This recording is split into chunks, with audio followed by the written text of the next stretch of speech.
A service of KIBMradio.com, the Internet's home for an all old-time radio.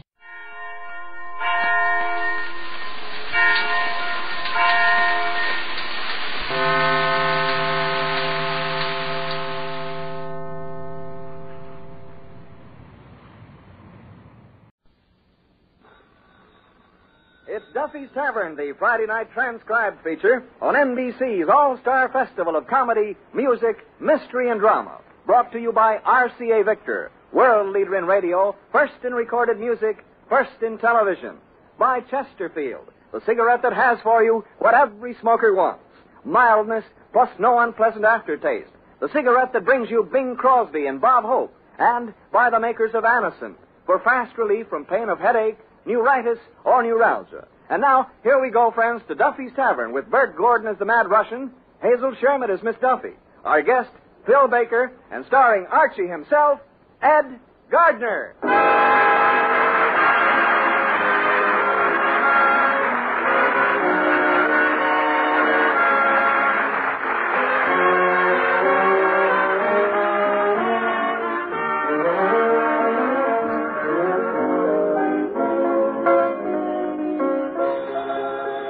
Hello, Duffy's Tavern, where the elite meet to eat. Archie the manager speaking. Duffy ain't here.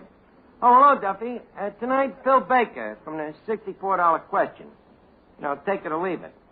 Yeah, that's where you stand up in front of everybody and ask you questions. Sort of a night court with prizes. Well, anyway, Duffy, you ought to see what I got on the menu. In honor of Phil Baker, special take it or leave it dinner.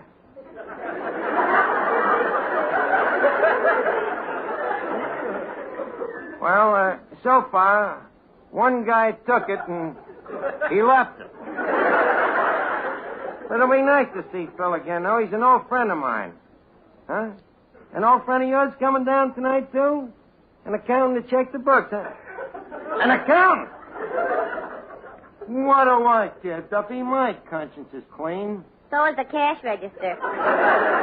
Duffy, please. Look, Duffy, this is a fine accusation. After all the years I've worked for you, I'm surprised. In fact, I'm hurt. That's all our many years of association mean to you. I'm sorry. Holy cat, he's wise to me. What am I going to do? Oh, 10 to 20 years. What am I worrying about? Your old man is just trying to scare me, that's all. Well, why don't you show him the books and scare him back? There's nothing wrong with them books. The books is perfect. Good evening. I am Elmer Waterprice, CPA. Oh. The satisfied public accountant, huh? You're Archie, I take it. He's Archie, and he took it.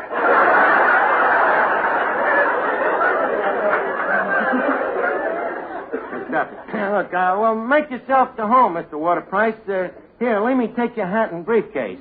Just a minute. All I want to do is look at the books. Hey? I said I want you to show me the books. Can't hear a word you're saying, stranger. That's funny. I can hear him perfectly. Okay, then you show him the books. Young man, stop that stalling. Now, where are the books? Elmer, come here. You're a family man, ain't you? Yes. You got a wife and kiddies that love you dearly? Why, yes, I have. Elmer, it so happens that I'm soon going to be loaded with dough. You see, I got a picture called The Man with My Face. And United Artists themselves is releasing it, and naturally, we're figuring on making a lot of money, see? Yes. Go on. So I thought, I think I got him winging. I thought maybe if I gave you and the family a couple of passes to the picture. Young man, do you know that bribing is a penal offense? Okay, then penal me. The books is over there on the counter. Well, phony accountant there. Gee, Archie, do you think he'll find out the books don't balance? How can he miss? Things are either balanced or they're unbalanced. How do you do? Russian. Yes? what are you doing here so early? I am inviting you to dinner at my home so you could meet my mother. Sorry, I'll have to meet her some other time. You see, I'm on my way to jail. Oh, in that case, you can meet my father.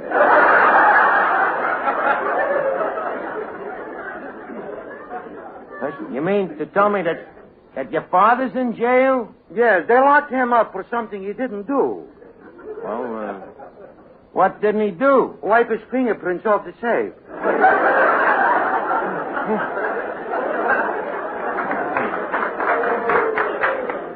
Russian, that family of yours kind of gets around, don't they? Oh, yes. Especially my brother. Every spring he goes up the river. Goes up the river. To jail? No, up the river. He's parked salmon.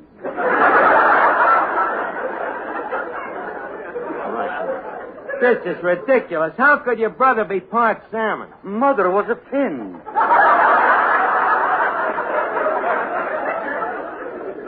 But you should see my sister. Your sister, huh? What's wrong with her? Absolutely nothing. She's a perfectly normal halibut. Russian. Russian, did you ever have your head examined? Yes, but they didn't find anything. This I can understand. Now, where am I going to dig up some money now? Excuse me. Hello? Oh, hello, Phil. Phil Baker. Oh. Huh? What, you're on your way down, but you got lost? Well, what part of town are you in? You're strolling down Park Avenue, enjoying the smell of the spring in the air? Well, start walking east till the smell turns to pastrami. Okay, see you in a little while, Phil. Say, Archie, who is this Bill Faker?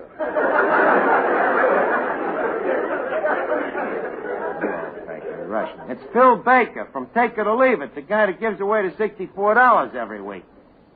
Hey, wait a minute. Europa. That's the way I can get the dough to cover the shortage on the books. Archie, you mean you're going to win as a contestant? Why not, Miss Duffy? I have a reasonable modicum of intelligence. Got common sense, a good memory. I think fast on my feet. Yeah, but you don't know anything. Oh, yeah? I can answer any question anybody around here can ask. I say, young man. Oh, it's the accounting. Yes, sir? I have a question for you. Why are all the figures in this column erased? Well, you see, Elmer, the trouble is with the figures, You now have Sing Sing. Would you like to try for Alcatraz?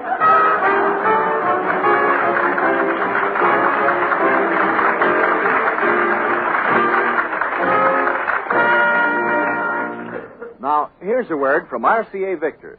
Last week, the curtain went up on the 75th anniversary of the National Baseball League and the 50th anniversary of the American League. And there's no better way to celebrate than by enjoying at firsthand the thrills and the clean sportsmanship that have made baseball today the American way. Of course, next best thing to a seat in the stands is a seat in front of 19-inch RCA Victor television. Those big 19-inch pictures are clear, steady, bright. RCA Victor's new extra powerful picture pickup gives you the best possible reception everywhere. And RCA Victor quality, so apparent in every feature and detail, is safeguarded when you buy the RCA Victor factory service contract for expert installation and maintenance. Next chance you get, take your pick of 19-inch television models now on display at your RCA Victor dealers. It's million-proof television, quality proven in over 2 million homes. Boy, this encyclopedia is full of valuable information. Abelard, Aberdeen, Abyssinia, Afghanistan. Let's stop it. Just listen to this. The average wind velocity in Afghanistan is 9.7 miles per hour. And the prevailing wind direction is from east to west. Valuable information. What for? Well, if I should happen to be in Afghanistan on a windy day and dames walk by in them loose sarongs, I'd know which corner to stand on. Well, as I've always said, there's nothing like an education. Thank you. And what you have is nothing like an education.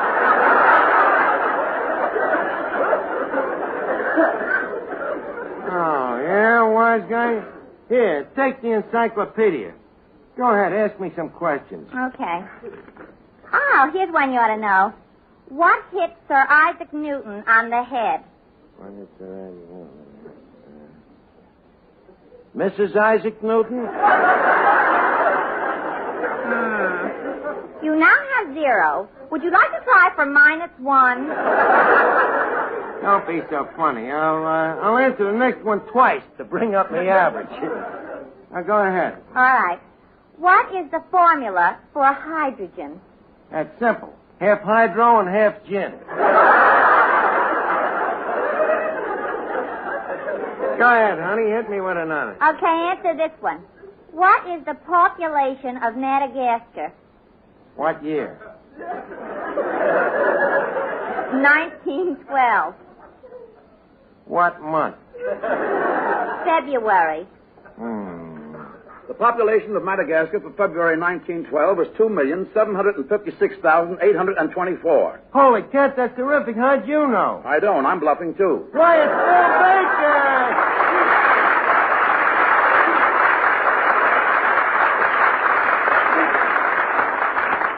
Well, Mr. $64 question himself. Phil, it's a pleasure to welcome to the Tavern the star of Take It or Leave It. Thanks. And now that I'm here, I'd like to leave it.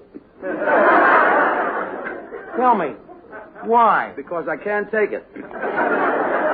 For goodness sake, Archie, why don't you open that window? I can't open a window. It faces the fish market. Oh, I'm sorry. Your apologies accepted. I guess the fish market would object to the smell from here. For 2 cents, I'd squeeze this guy's head together till you couldn't tell it from his accordion. By the way, Phil, you didn't happen to bring that thing, the accordion with you by any chance? Oh, yes, I have it right here. I'll play just as soon as we're through talking. Phil, let's keep talking. Tell me, how's things going since you're back on your quiz shows? Never better, Arch. You know, you must be a very brilliant person to run a program like that. Well, one does have to know a few questions and answers.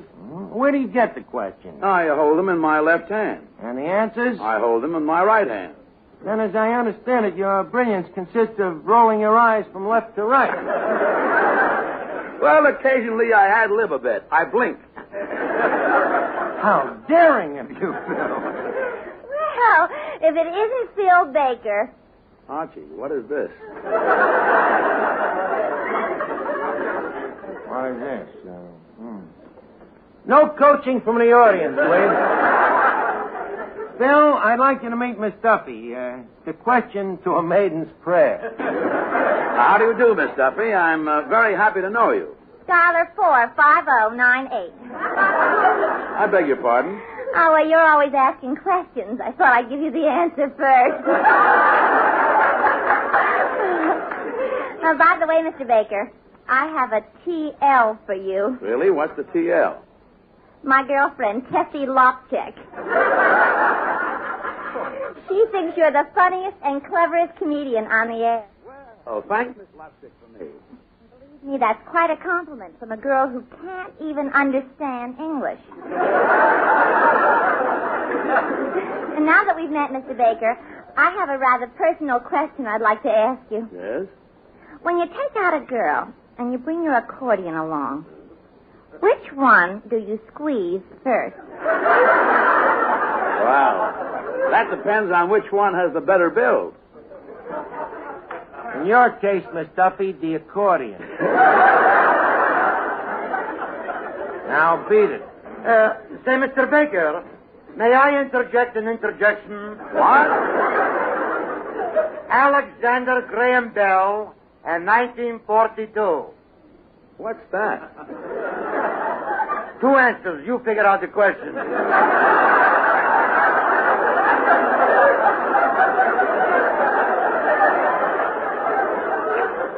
Archie, what's this? A fugitive from We the People? No, Phil, it's just nature's proof that two heads is not necessarily better than one. We call it the Mad Russian. I see. Mad Russian, how do you do? How do you do? Is that a dollar question, or are you just making conversation? Well, let's call it the dollar question. Now I'll give it to you again. How do you do? Can I have 3 guesses?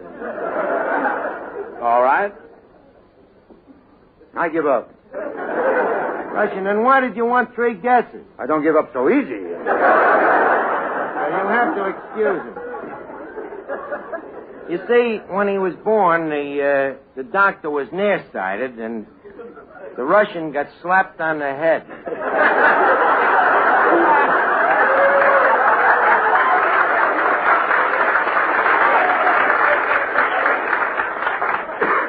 Mr. Baker, speaking of questions, I have one for you. What is it?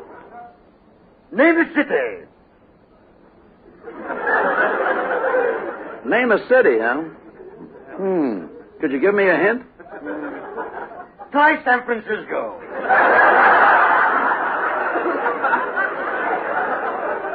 Okay, San Francisco. You're wrong.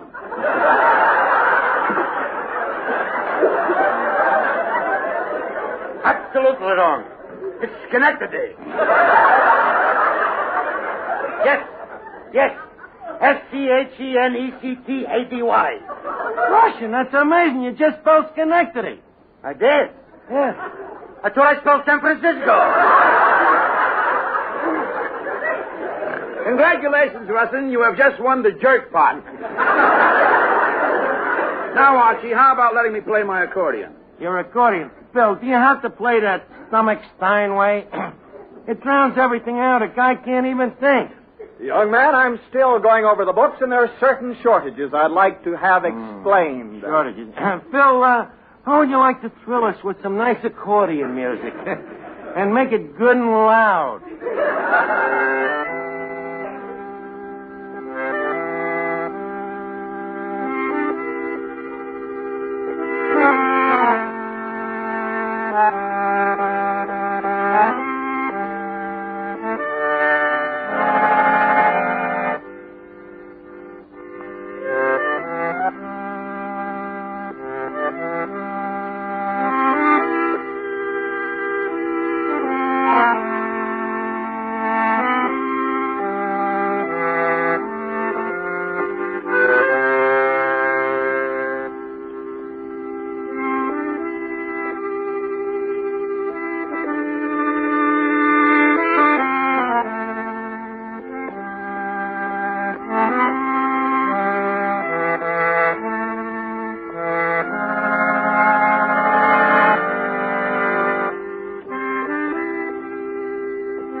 Really terrific.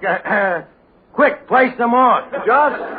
Just a minute, young man. Stop that stalling. Your books are short $57. $57, huh? Archie, is there any way I can help you get the books to balance? Mr. Baker, you couldn't get those books to balance if you held your accordion in one hand and a parasol in the other. $57 short. That Duffy will send me to jail. Oh, we can't have that, Arch. Say, I've got an idea. Why don't we put on my $64 question show right here in the Tavern tonight? If you win, you can cover the shortage. I'm in. Well, all you have to do is use your brains. You're out.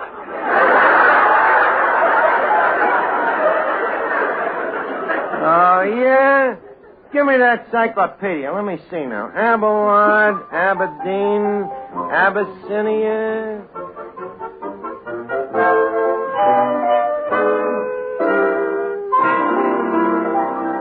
Here are two guys who don't need an encyclopedia to give you the right answer for what every smoker wants. Now here's Chesterfield's answer to Cyrano de Bergerac. Bob Hope. I'd top you easy, Dad, but we only have a minute here to sell Chesterfield. Okay, well, let's get to it. Better tasting Chesterfield is the only cigarette that combines for you mildness with no unpleasant aftertaste. The mildness is a cinch to prove. You just make the Chesterfield mildness test. You know, open a pack and enjoy that milder aroma. Then smoke them, and you'll know that Chesterfields are milder. And Chesterfield leaves no unpleasant aftertaste. That fact has been confirmed by the country's first and only cigarette taste panel. So make our cigarette your cigarette. The reasons go together like this. Buy Chesterfield, Chesterfield, the one that proves its case. Yes, Chesterfields are milder, plus no aftertaste. So ho, open the pack and give 'em a sniff. Then you smoke 'em. Well, Phil, I'm all set. Russian, announce the quiz show.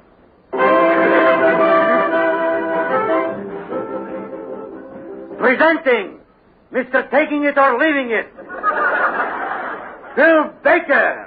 Thank you. And featuring your friend, not mine, Mr. Taking It and Lossing It Up, Archie.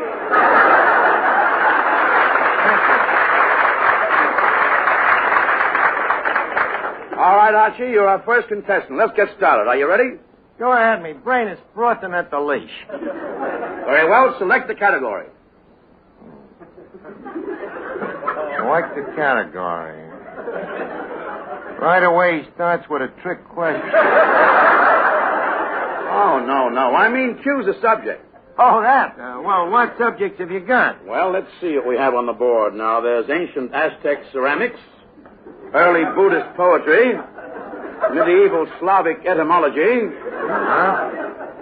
How about famous saloons on 3rd Avenue? Oh, I'm sorry, we don't have that. Now, how about calculus or ancient Roman history? Ancient Roman history? That sounds pretty good. You'll be sorry. Maybe, huh? Phil, ain't you got something a little more cultural? Cultural? Yeah, easy. The only subjects left are baseball and etiquette. That's right up my alley. Baseball. No etiquette. Very well, the subject is etiquette. Now, for $1, what is etiquette? Well, etiquette is... That's correct. You have $1. Now, Hey, I'm hot tonight, huh? how would you like to try for $2? You think I'm going to quit when I'm in the middle of a winning streak? All right, for $2. What is a finger bowl? Oh, finger bowl. It's etiquette, huh? Yeah, that's the thing you wash your fingers in. That is absolutely correct. Yeah. In case your fingers is full of mashed potatoes. What are you trying to do? Talk your way back to zero? Now, for $4, who wrote the book of etiquette? Who wrote the book of etiquette? Phil, could you give me a hint? Okay, the last name is Post. Uh-huh. Could you hint me the first name? No, but I'll tell you this. The initial is E. I got it. Yes? Edgar Allan Poe. Good. Edgar Allan Post pays you $4 for originality. Now for $8. What implement is used at the dining table for picking up lumps of sugar? Implement picks up sugar. Sugar. Tongues for the memory. I got it. Yeah? Bob Hope. What? Bob Hope. Picks up lumps of sugar?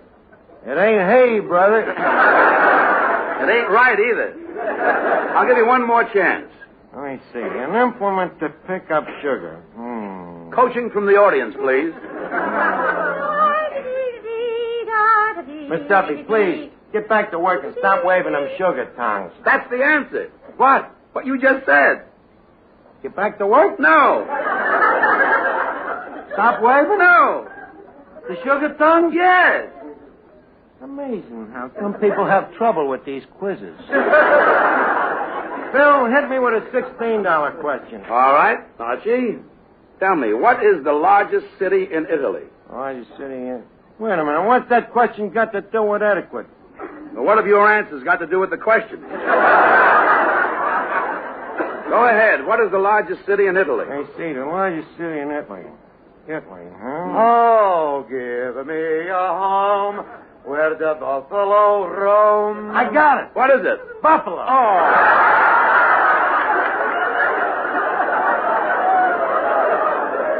Oh, no. Think, Archie. Where do you have to be to do as the Romans do? Romania? Well, we'll give you credit for a near miss. Now, shall we both try for the $32 question? Okay, Phil, we'll both try it. But leave us get back to my favorite subject of etiquette. All right. Does one eat peas with a knife or a fork? That's self-obvious. One uses a fork. That's right. Just use the knife to mash him with. How dainty. Well, you have 32. Would you take it? Let me see. Or leave it, huh? I owe the books 57. Then why don't you try the $64 question? You'll be sorry if you do. You'll be in jail if you don't. Okay, Phil, hit me again. Very well. The $64 question. This question concerns table manners. Oh, that's up the alley. Now, the King of England comes to your house for dinner. Naturally. Where does he eat? He eats in the dining room, of course. You think I'd put the King of England in the kitchen? No. I mean, does he sit to your right or your left? Well, if it's the King of England, he sits to me right. That's correct. Absolutely correct. Archie, how did you know? Well, I wouldn't want him sitting around the side of the table where he can look into the bathroom. Archie, you're brilliant. You win $64. Okay. Oh, Mr. Waterprice, here's the dough now, so the books won't be short. And to show you the kind of a guy you're dealing with, you can keep the change. Just a moment, young man. I owe you an apology. Huh? I've made a mistake in my figures. The books are not short at all. They ain't short. You mean I worked me brain to the bone for nothing? Well, Archie, you've got $64. Now you can take out your girlfriend, Peaches Latour. What? Me go out with a striptease? Me, an intellectual?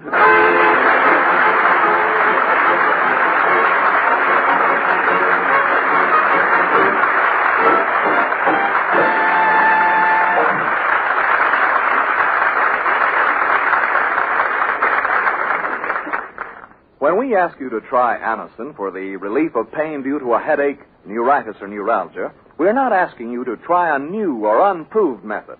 For there are many people listening in now who have been introduced to Anacin tablets by their own dentist or physician. You who have received Anacin this way know the effective, incredibly fast relief these tablets bring. Anacin is like a doctor's prescription. That is, Anacin contains not just one, but a combination of medically proven active ingredients in easy-to-take tablet form. People by the thousands are using modern Anacin today instead of other ways. Doesn't their experience seem worth following? Try Anacin the next time you suffer pains from headache, neuritis, or neuralgia. You'll be delighted with the result. Ask your druggist for Anacin today. Anacin is spelled A-N-A-C-I-N.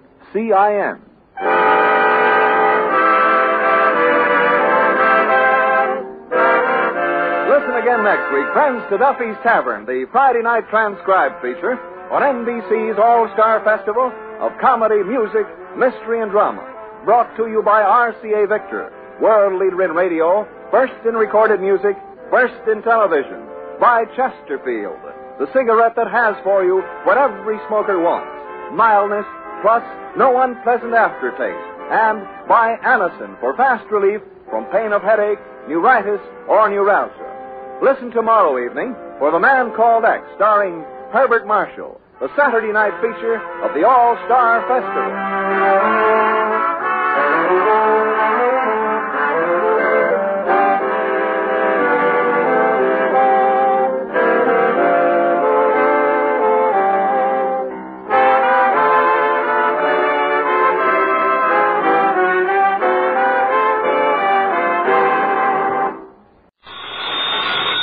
It's Duffy's Tavern, the Friday night transcribed feature on NBC's All-Star Festival of Comedy, Music, Mystery, and Drama. Brought to you by Chesterfield, the cigarette that has for you what every smoker wants.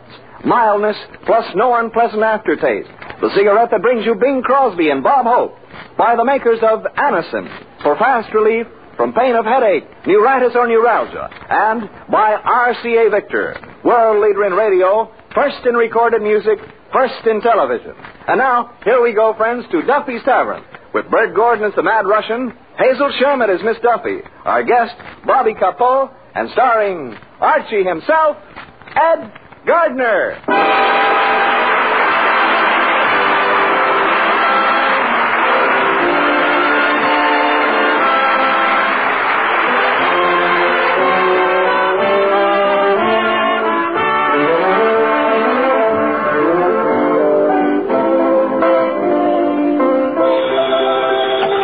Duffy's Tavern, where do you eat meat to eat? Archie the manager speaking. Duffy ain't here.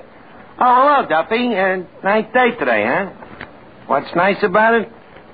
Oh, I forgot. It's your wedding anniversary. What kind of an anniversary present did you give the obese beast? Huh? You took it to El Morocco last night? Oh, that's nice. Did you go formal? Semi-formal? You couldn't find the pants to the tuxedo. Oh. Well, how was the crowd? A wealthy heiress from South America spent $1,000? Why can't we get customers that'll spend that kind of dough? Well, look, Duffy, it takes brains to make $1,000, and if a guy has enough brains to make it, he's got too much brains to come into a joint like this. Well, okay, I'll call you back. Hey, did you hear that, Miss Duffy? A dame's spending $1,000 in a nightclub. Do you realize what you can buy for $1,000 today? Sure. $300 worth of groceries. For $1,000? How can that El Morocco charge that much for food? Archie, you're not just paying for the food, you're also paying for the service. For $1,000, what is the way to do? Take out your appendix?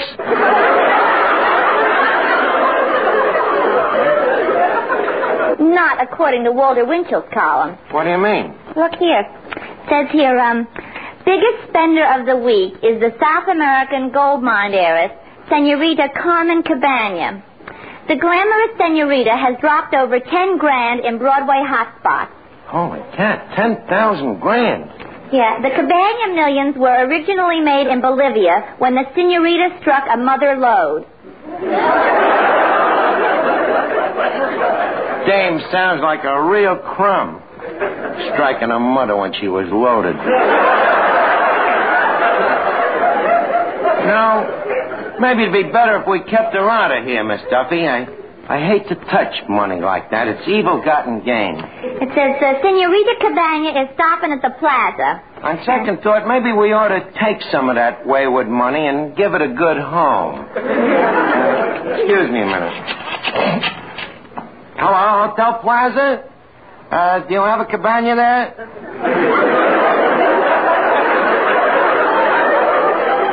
It's rented out. No, look, I'm referring to a wealthy senorita. Uh-huh. What room is she in? The 3rd, 4th, and 5th floors, huh? Well, kindly attach me to her. Hello? Senorita Cabana, please. She's what? She's taking a siesta? Well, dry her up and put her on the phone. Hello, Senorita Cabana? This is Archie, a friendly stranger. Yes, I'm the maestro at the mucho famous Casa del Duffy. Yeah, and I would like you to try mucho gusto fudo. Yeah, we also have a mucho gusto prosciutto. Huh? Where are we located? We're in the Spanish section. Lost 3rd Avenue and El Bowery.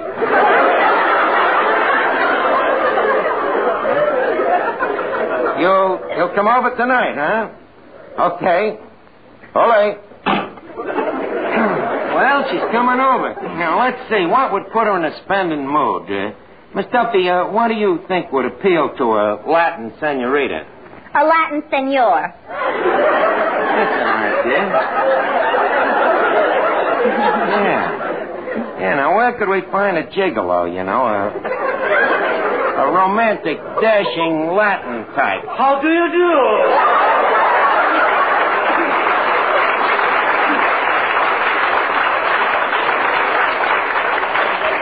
Wait a minute, Russian. You're the Spanish type? In Spain, I am known as a very famous Don. Don what? Don't ask me.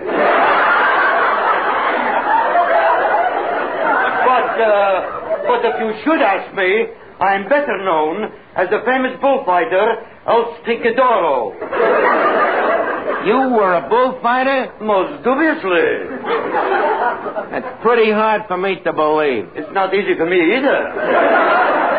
But shall we force ourselves? Well, why not? I got nothing to lose but me sanity. I will never forget. There we were standing in the middle of the ring. Who? Me and the bull. We were facing each other. What a horrible sight. Those long, crooked teeth, red, bloodshot eyes, those big black nostrils. And the bull was ugly too, you know.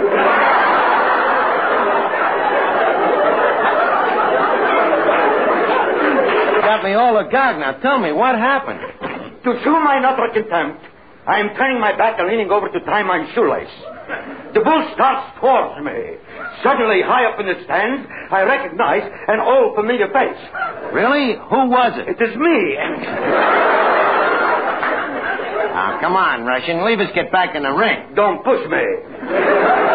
And now the bull waves the red cape in front of me. Wait a minute. Ain't the cape in your hand? Yes, but my hand is in the bull's mouth. Well, what happened next? The bull jumped towards me. He lunged. Lunged? He looked like he didn't have breakfast.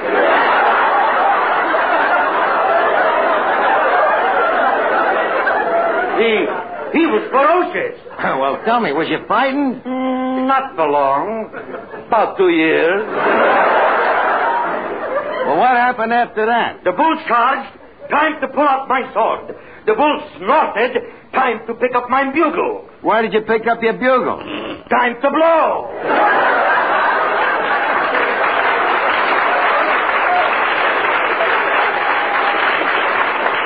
Russian, with only a bugle in your hand, it's a wonder you wasn't killed. Impossible. You see, to fool the bull, I was dressed as a cow.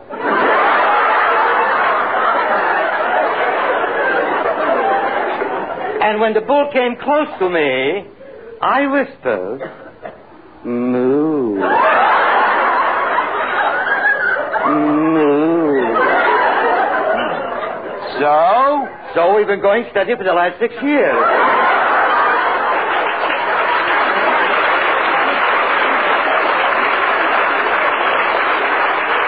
Now, Russian, this is all ridiculous. How are you going to get out of that lie? Very simple. I'll change the subject. Okay, leave us talk about me getting a Latin lover down here to help Senorita Cabana spend her money. Say, Archie, how about Bobby Capot? Bobby Cahoo? Bobby Capot. He's that new Latin American movie star. He's in New York now. He's a singer, you know, sort of a Latin Frank Sinatra. Well, look, if the dame is going to spend $1,000, maybe we should get somebody with a little bigger appetite. But leave us look them over anyhow, huh? But where are you going to find him? Are you kidding? With my motion picture contacts, I'll have them down here in 5 minutes. Hello? United Artists, distributors of the new picture, The Man with My Face. This is Archie, the producer of the picture. Hello?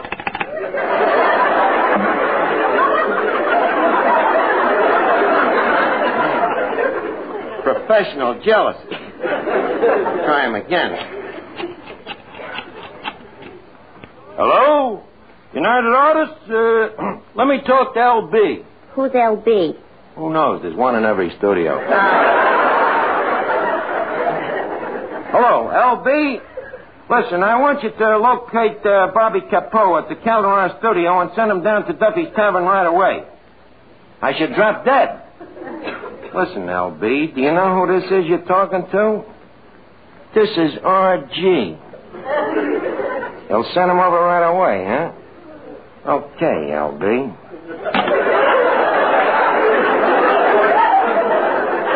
Hey, this R.G. must be an important guy. I must look him up sometime. Well, Miss Duffy, we're all set. How do you mean? Well, with the price I'm going to charge this senorita and a guy like Bobby Capot to help her spend it, she's going to go back to South America with less dough than an honest basketball player.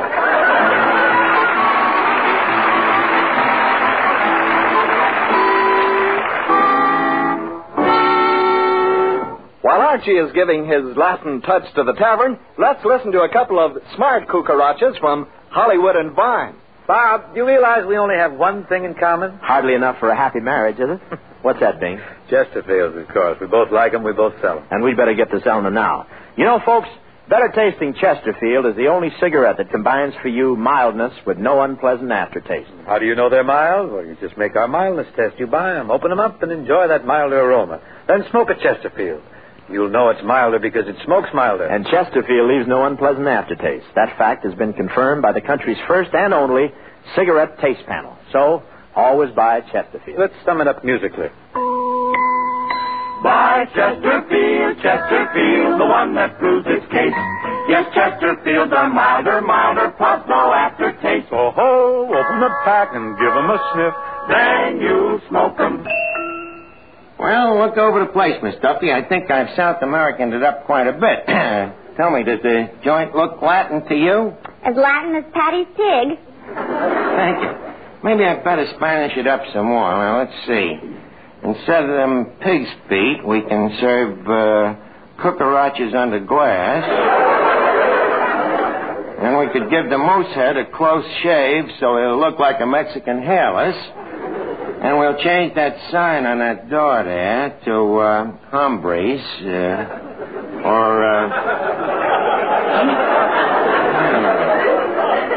better yet, caballos. Yeah, that ought to do it. Sorry, but the word is caballeros. Look, Bud, who are you trying to teach me Spanish? I am Bobby Capot. Oh.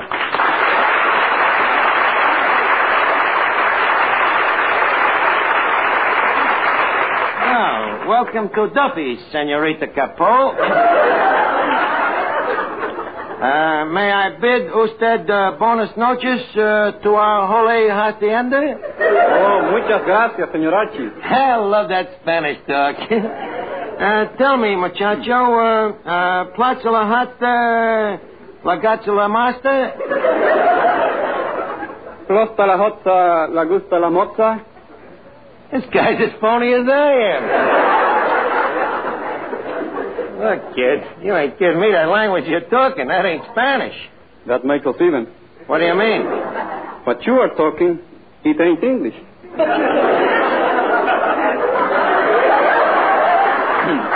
Just a minute. Are you trying to tell me I ain't a linguist? Stop beating your gums. Stop beating my gums. Just a minute. This is a Latin from Manhattan. Tell me, who taught you this English? Leo DeRocha? Nah, the Roger talks lousy. DeRocha talks... Holy cat, I dig up a guy to entertain a South American senorita, and what do I get? Maxie Rosenblum in a sombrero. Look, Bobby, can't you sort of forget this Brooklyn brogue of yours for just tonight? Look, Bud, no cracks about Brooklyn, see? What do you mean, no cracks about Brooklyn? I happen to be a Dodger fan. Hey, Ham. You better start dodging now. Here comes Miss Duffy. Archie, how about introducing me? Okay, Miss Duffy, this is Bobby Capot. Bobby, Miss Duffy. Capot, kaput.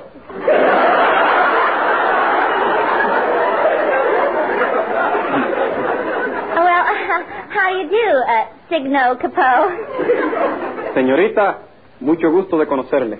Usted es muy graciosa, muy amable, muy agradable. Likewise, I'm sure. So you're in pictures. That's right. Can you act? I think so. Can you dance? Yes. Can you sing? Yes. Have you ever been investigated? No. What a lousy actor. Duffy, you happen to be talking to a very prominent Spanish movie star. So what's so much about that? Who couldn't be a star in the Spanish movies? You couldn't. And why not? With a figure the size of yours, there wouldn't be room enough left for the subtitles. Oh, yeah? Well, it may interest you to know that I have exactly the same measurements as Carmen Miranda. You have the same measurements as Carmen Miranda? I certainly have. I read in a movie magazine what she measures around the chest, the waist, the legs, and the hips. And I have the same measurements. Uh-huh. But in what order?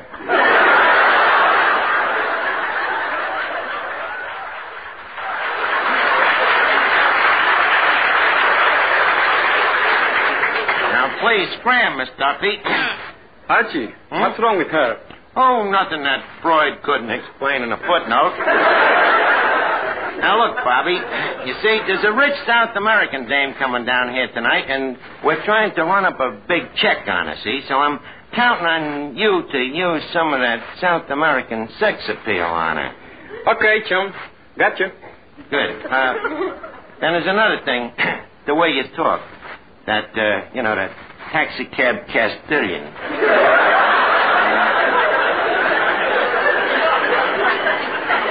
Please, Bobby, try to forget that Brooklyn for tonight, will you? And stick to Spanish.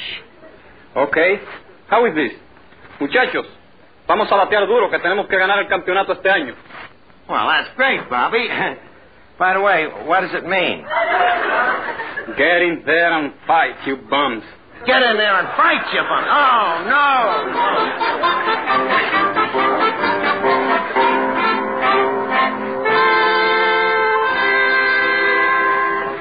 The next time you suffer from pains of headache, neuritis, or neuralgia, take Anacin. You'll bless the day you heard of this incredibly fast way to relieve these pains. Now, the reason Anacin is so wonderfully fast-acting and effective is this. Anacin is like a doctor's prescription. That is, Anacin contains not just one, but a combination of medically proven active ingredients in easy-to-take tablet form. Thousands of people have received envelopes containing Anacin tablets from their own dentist or physician, and in this way discovered the incredibly fast relief Anacin brings from pains of headache, neuritis, or neuralgia. The next time a headache strikes, take Anacin for this wonderfully fast relief. Anacin, A-N-A-C-I-N. Anacin comes in handy boxes of 12 and 30, economical family-size bottles of 50 and 100. Get Anacin at any drug counter. Now, look, Bobby. When Senorita Cabana gets here, I want you to forget that you ever heard of Brooklyn, see? Okay, pal. Huh? I mean, sí, señor. That's better. Say, Archie, I think that must be the senorita coming in. Well, there's one way to find out. I'll turn on me Spanish. Senor Cabana, adios, muchacho. Hasta la vista. Tico. I do not understand. I hope we ain't got another Brooklyn bum on our hands. Senor, permit me. I am Señorita Carmen Rosita Lolita María Dolores Chiquita López y Cabaña. Very happy to meet the family. Thank you. And you? Me? I'm Archie. A peon.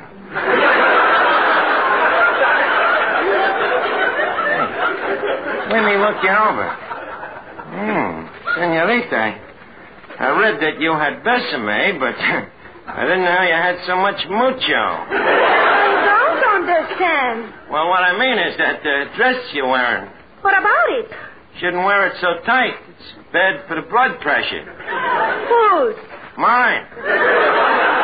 But leave us cut out this small talk. I don't want to let sentiment stand in the way of me greed.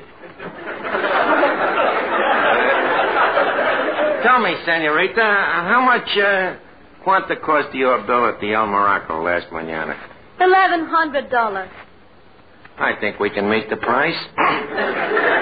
Senorita, how about ordering a couple of cases of champagne or a barrel of caviar?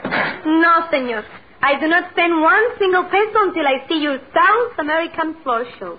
What South American floor show? The one you told me about on the telephone. Oh, that. I would. I'll bring me big, loud boca.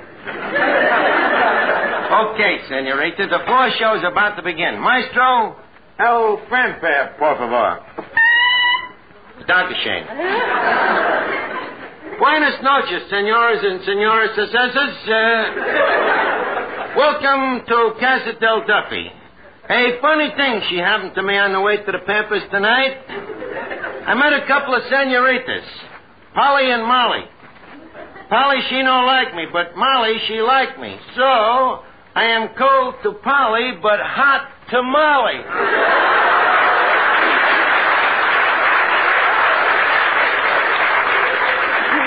You get it, senor? Hot tamale. Laid an egg, huh? A whole Spanish omelet. And now, to please Senorita Cabana, a wealthy visitor from hands across the border, I would like usted to meet Arsted, the Latin Sophie Tucker, Bobby Capot.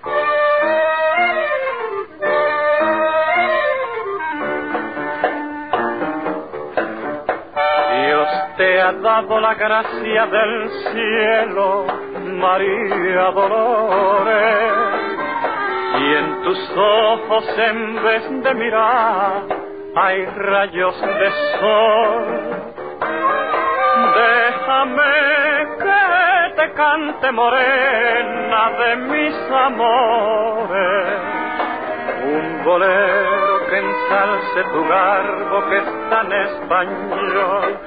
Olé, olé, te mueves mejor que las olas y llevas la gracia del cielo, la sal en tu pelo, mujer española.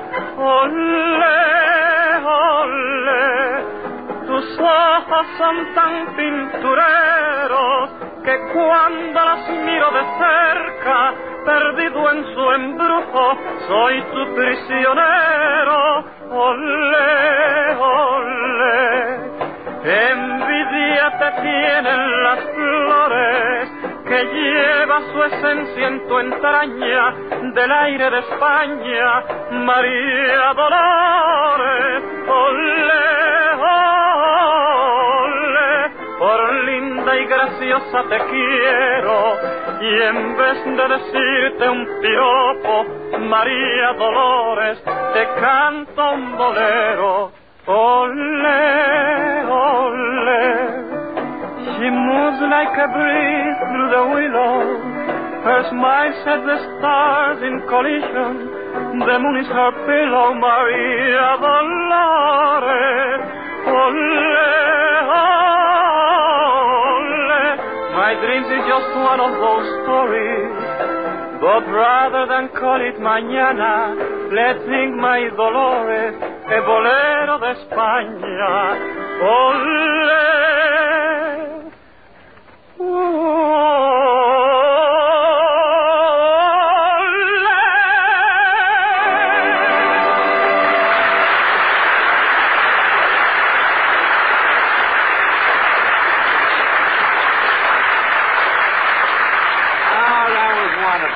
wonderful, Bobby. Bravo, bravissimo, magnifico. Archie, I would like to meet this talented senor. I thought the song would do it. Senorita Cabana, I would like you to meet Bobby Capot, Lanceman. Señor, es un gran placer. Hiya, babe. Kid, please. Look, Senorita, now that you've met everybody, how about selling you a couple of cases of champagne? Huh? Later. Senor Capot, you sing beautifully. So much better than those stupid Americanos. Stupid Americanos? Look, sister, how you like to have a punch in your nose? Bobby, remember, the champagne customer is always right. Look, senorita, could we serve you a nice $200 blue plate or maybe a nice $50 hot dog? Hot dog? Who eats hot dogs but crazy Americanos? Now look, you DC dame.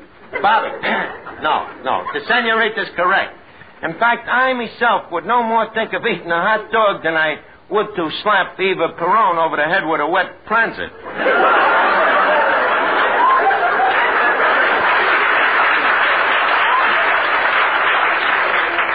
agree with you, Senorita. Hot dogs is terrible. Of course. They're only for people who go to the baseball games. Morons. For $1,000, I gotta let her get away with it. You don't like baseball, eh, Senorita? Baseball. Stupid American custom. And the most stupid of all are those, how you call them? Those Brooklyn bonds. That did it. Bobby, stop! Put down that pop bottle. You can't slug a South American dame. It's against Truman's .4 policy.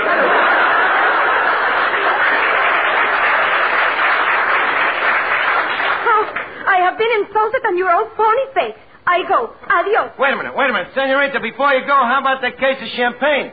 Senorita! Look, Bobby, Capo, come here. You know what you've done? You just cost Duffy's Tavern 1,000 pesetas. But she took a crack at the Dodgers. So what? Well, why couldn't she pick on some other team? Like the Giants? Just a minute. What about the Giants? They stink. They stink, huh? Says who? Says me. And your brother sings soprano. Ah, your father talks to cops. And your mother, gee, you wears army shoes, you jerk. Drop the charge on me.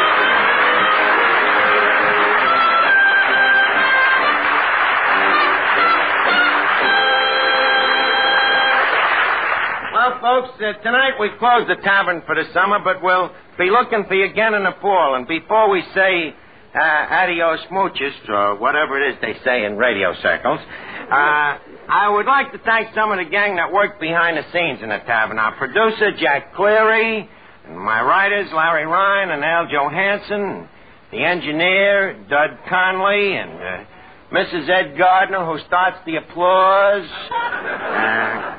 And, of course, me old alma mater, Harvard University, without which this whole diction of mine would have been impossible. Good night, everybody. Hasta la vista till next fall. Good night. Here's a word from RCA Victor. It's good company anywhere. Yes, anywhere, anytime. There's fun at your fingertips with an RCA Victor portable radio. At home or away from home. On your bedside table or at the beach. It's great to own the pick of the portables at RCA Victor. You'll enjoy that extra range. You'll rave about the tone, thanks to RCA Victor's exclusive Golden Throat tone system. Yet, your RCA Victor portable boasts a compactness and lightness you never dreamed possible. Most important of all, you get the strongest reception ever achieved on battery operation, because RCA radio batteries are tube-rated and radio-engineered for long, strong listening life. Yes, on every count, an RCA Victor portable radio is good company anywhere. Take your pick of the beautifully styled models at your RCA Victor dealers everywhere. You've been listening to Duffy's Tavern, the Friday night transcribed feature on NBC's All-Star Festival of Comedy, Music, Mystery, and Drama. Brought to you by Chesterfield, the cigarette that has for you what every smoker wants. Mildness plus no unpleasant aftertaste. By the makers of Anacin for fast relief from pain of headache, neuritis, or neuralgia. And by RCA Victor, world leader in radio, first in recorded music, first in television. Listen tomorrow evening for The Man Called X, starring Herbert Marshall, the Saturday night feature of the All-Star Festival.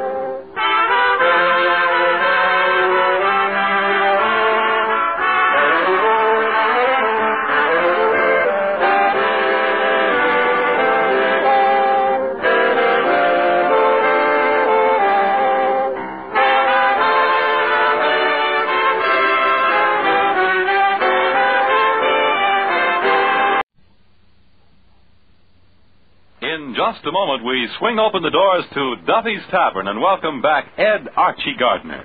But first, here's a reminder about our lineup of programs on NBC. Tonight, hear You Can't Take It With You, featuring Walter Brennan as Grandpa Vanderhoff, the leader of the lovable, laughable Vanderhoff clan. Yes, you can always have a good time when you invite the Vanderhoffs to your home. And you can have them by merely tuning to your NBC station.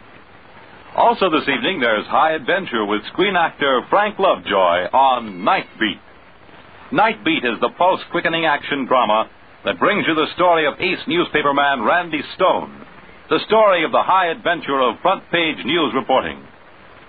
Then, tomorrow, there's fun in store for you with Monty Woolley as he comes to the NBC microphone as that Shakespearean actor of infinite jest and wit, the one, the only, the magnificent Montague. Yes, there's plenty of fun in store for you with Monty Woolley, Shakespeare's greatest exponent of the barbed comment, tomorrow as the magnificent Montague. This evening, here You Can't Take It With You and Night Beat. Then tomorrow, Monty Woolley as the magnificent Montague. Hear all three on NBC. Transcribed.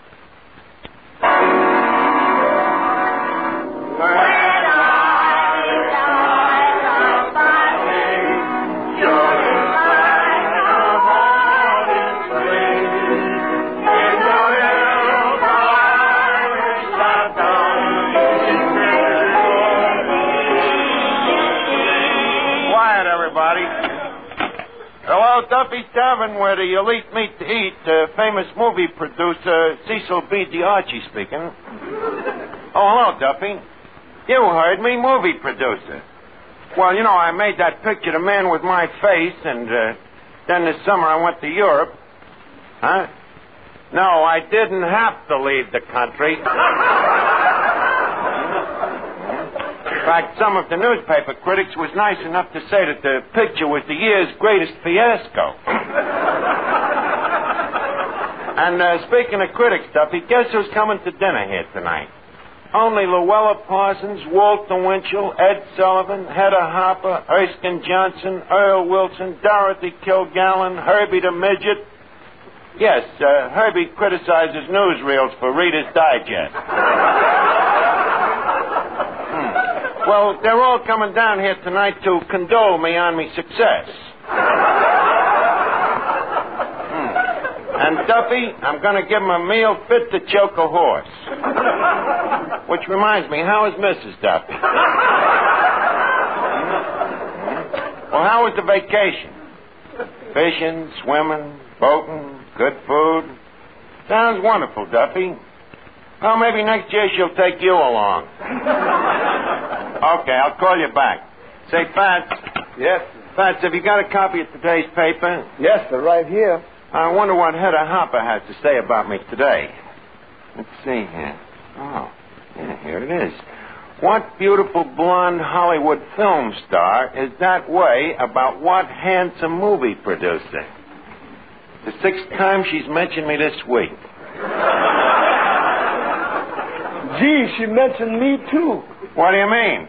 If you're a handsome movie producer, I'm a beautiful blonde. Please, a little more respectful. You are aware, are you not, that the seminar is a pretty big industry? Granted. You are aware that an important motion picture deserves to be treated with respect? Granted. And you also know that I am an important movie producer? I suppose I'm not an important movie producer? Granted. Well, that's better. So, kindly bear it in mind from here into after, will you, Varlet? Boy, that movie business has certainly changed you. Well, why shouldn't I change? After all, still water can't remain stagnant. Don't forget, I'm now a contemporary of such people as Howard Hughes and Samuel Goldwyn and the Warner Brothers, and you know, you can't be cast among pearls without becoming a bit of a swine. Yeah, it's a wonderful feeling to be a genius, Fats. All my life, people used to call me Archie the Jerk. Now I've proved myself. But you know one nice thing about me? What? In spite of the fact that success has gone to my head, I haven't changed a bit. That's nice. Mm-hmm. By the way, Mr. Zanuck. Yes?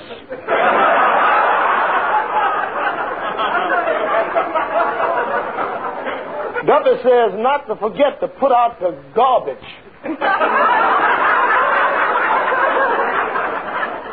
Say that again.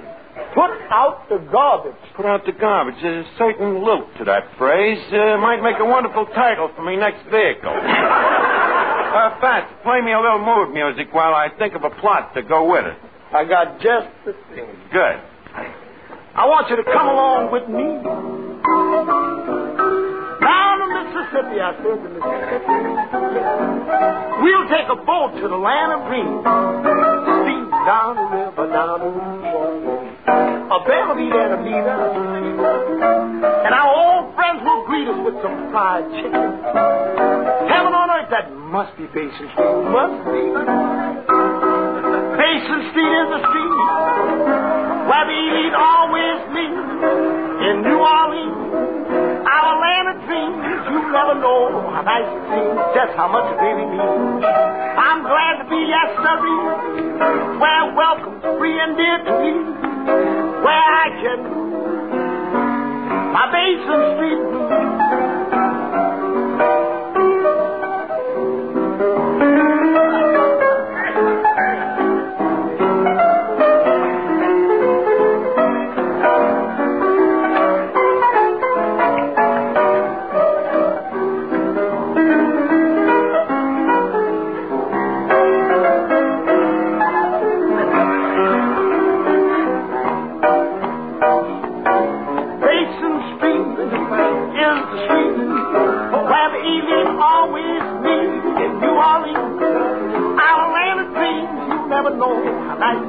Just how much it means to you.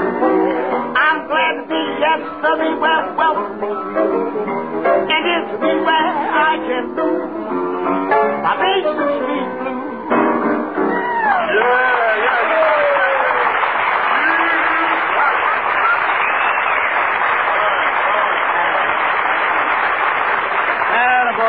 That was wonderful.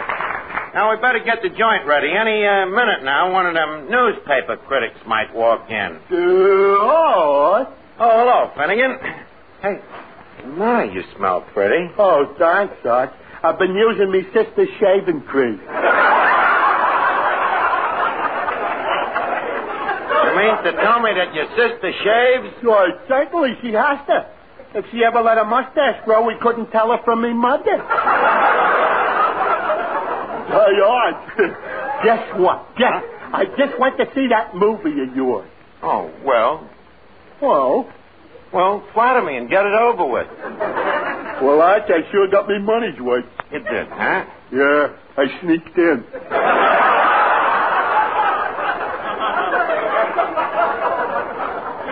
Then what do you mean you got your money's worth? 5 minutes after it started, I sneaked out.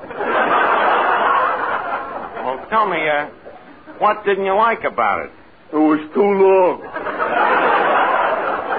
But you said you only stayed there 5 minutes. You heard me. It was too long. Look, Finnegan, when I want the moron's opinion, I'll ask you for it, you toothless crumb. Oh, look, Arch, I ain't the only one. You know yourself the critics said it was lousy. Well, that's different. The critics know what they're talking about. Now, if you don't mind, I'd be behooved at your disappearance. I'm busy making arrangements for a big dinner party here tonight. Big dinner party tonight? Oh, boy. What time should I be here? Sometime tomorrow morning. Wait a minute. You mean you ain't inviting me? Well, you see, you're rather low class, and... But, Arch, you're my old pal. Finnegan, please, don't make it difficult for me to despise you. Arch, you're not forgetting your old friends, are you? Old friends? Yeah. Old friends? How long have I known you? 20 years. And now I'm a success. You want to presume upon a chance acquaintance? A chance acquaintance? Arch, you and me, it's been buddies. Buddies? Yeah. Name me an incident. Oh, Arch, you mean you've forgotten the old days at Harrigan's Wharf when we used to go fishing together? The time we were so poor we only had one wine? You remember? Certainly I remember. And I gave half of the wine to you. That's right. And it was delicious.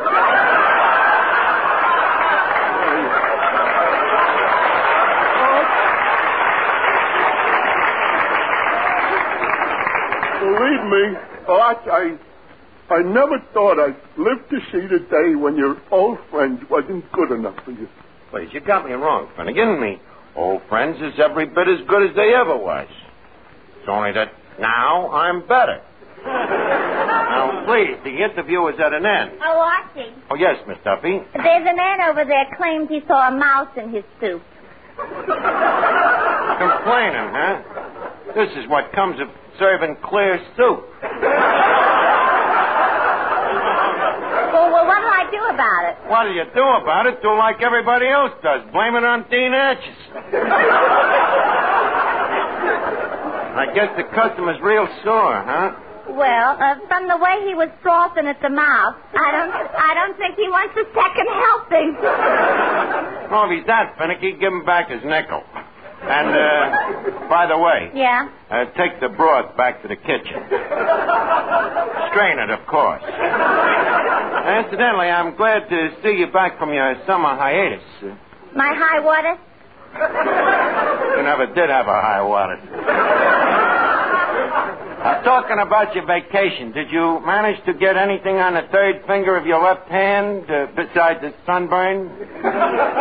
Archie, if you're inferring that the only thing I think about is... I am not inferring that. I am merely inferring, as I have often told you, that you are the only dame who, when she moves, she sends a change of address card to her peeping Tom. So what? So I'm sentimental. So what's wrong with being sentimental? But, Miss Duffy, you're so aggressively, passionately sentimental. So what? So look at Peggy Joyce. What about Peggy Joyce? If she hadn't been sentimental, do you think she'd have all that jewelry? Well, no. And what about the Dion quintuplets? What about them? If their parents hadn't been sentimental, where would they be today? Look, Miss Duffy, Papa Dion had more time to be sentimental. I'm a big movie producer. You, a big movie producer? Have you, pray chance, seen a picture called The Man with My Face? Yes. Well, when the credits came on the screen, didn't you notice anything familiar? Familiar? Oh, yes. The sailor sitting next to me. Boy, did I have to slap him plenty. You slapped him, a sentimentalist like you? Look, I'm talking about the credits. What are they? Well, you know, they show them at the opening of a picture, written by so-and-so, and acted by so-and-so, and directed by so-and-so. Oh, which so-and-so are you?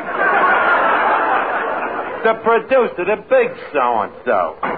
And if I do say so myself, I did a magnificent job on that picture. Tell me, do you remember which part you enjoyed the most? Sure. The part right before I had to slap the sailor.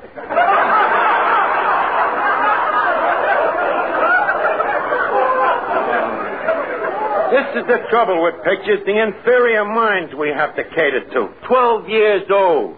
That sailor wasn't 12 years old. That a great creative brain like mine should be exposed to such childish prattle. Forsooth, Miss Duffy, my head is beginning to ache. And I bet I can tell you what's making your head ache. What? Growing pains. Oh, yeah?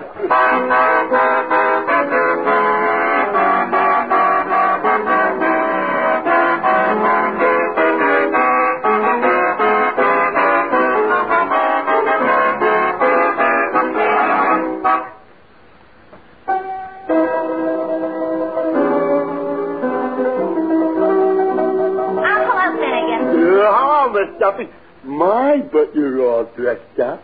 I know. I'm meeting a fella in front of Lefty's pool room at 8 o'clock. Oh, yeah? Who? How do I know who'll be in front of Lefty's pool room at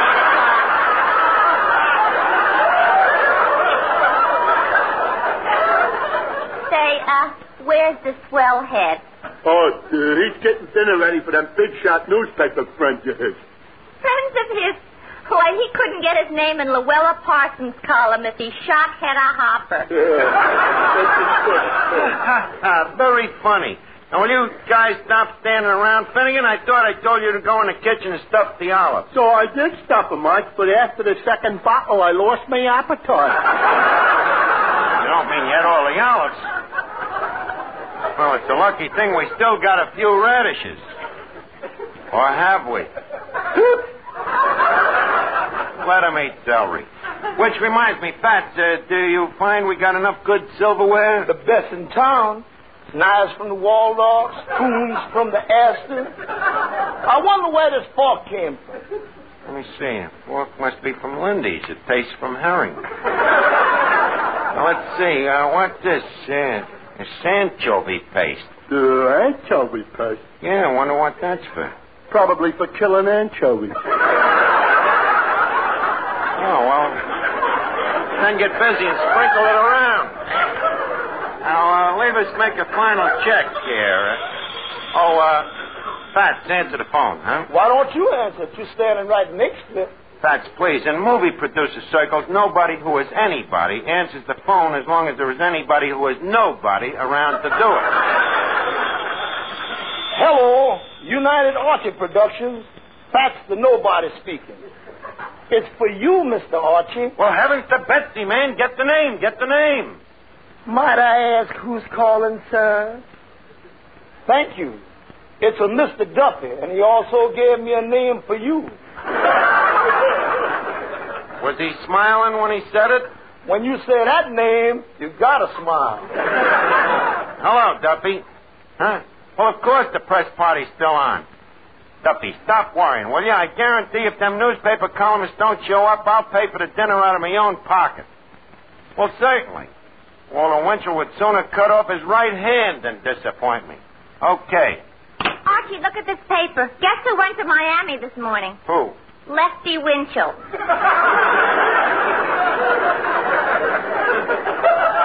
Well, he's the type of person who's crude enough to go to Miami out of season. We can do well without him. Finnegan. Erase Winchell's name from his paper plate. Mr. Archie, it's getting late and none of your newspaper friends have shown up. They ain't, have they? Maybe I ought to give Dorothy Kilgallen a buzz.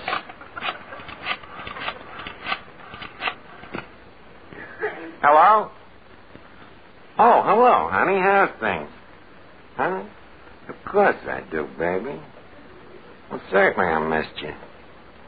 Well, look, I don't want to take you away from the laundry. Put Miss Kilgallen on.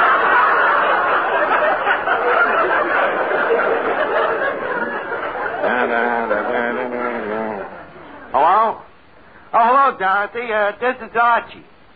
Archie, remember the man with my face? I was the producer. Hello? Hello? What happened? We was disconnected. Lucky thing I don't run the motion picture industry the way they run that telephone company. Let's see. I think I better give Lenny Lyons a ring. Hello, Leonard Lyons, please. Oh, hello, Lenny. This is Archie. Remember, I'm phoning you to remind you of the party at Duffy's Tavern tonight. You can't make it? You've got a bad headache, huh? Well, thanks, old man, for calling me and letting me know. Headaches, huh? Yeah, he gets it quite frequently. Pulmotor trouble, you know. Let's see who else. Luella Parsons. Hello? Oh, hello, Wally. You coming to the party tonight? Oh, a headache, huh? Well, thanks for calling me and letting me know.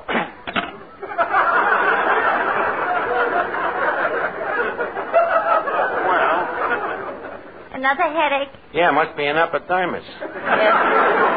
Let's see. Oh, yeah. Hello, is Hedda Harper there? Now tell her Dr. Fussbaum is calling. Dr. Fussbaum. Hello, Hedda. This is Dr. Fussbaum. Tell me, how is today your headache? You ain't got no headache? Well, in that case, this is Archie. Oh, now you got one.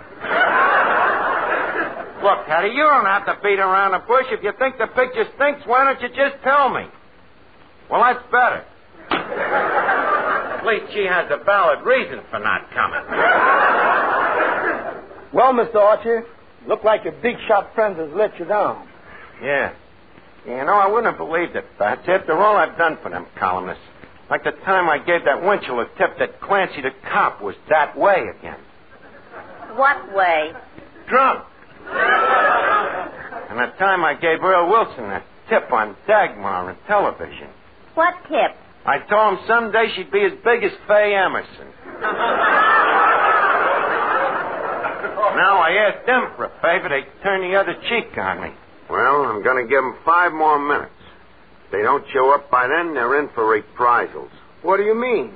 I'm going to quit reading newspapers. That's, in the meantime, play another number. Okay.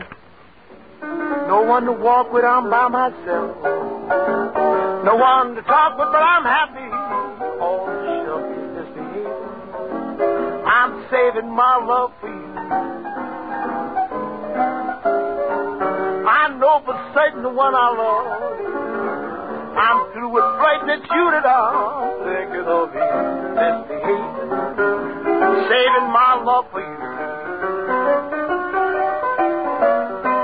Like Jack Horner in a corner, don't go nowhere, I don't care. Your kisses always waiting for this evening. Don't stay out late, I don't care to go. I'm home about 8, me and my radio. Keep misbehaving, I'm saving all my love for you. Like Jack Horner in a corner, don't go nowhere, I don't care. Your kisses always waiting for this evening. Don't stay out late, I don't care to go. I'm home about 8, me and my radio. Keep misbehaving, I'm saving all my love for you.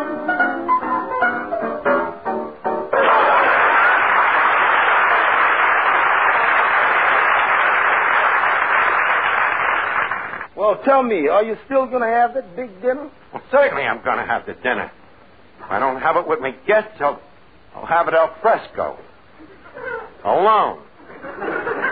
Alone? But, Mr. Archie, what about your pals around here?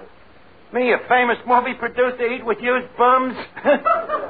Me, the darling of the press? Now, if you don't mind, commence serving. I'd like to start off with the guinea toast on hen. Okay, but you're going to be awful lonely. Lonely is as lonely does.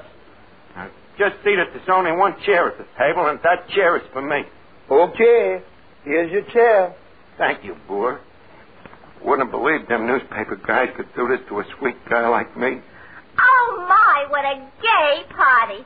Finnegan, look at Archie sitting there surrounded by all of his important friends. I don't see nobody. Those are his important friends.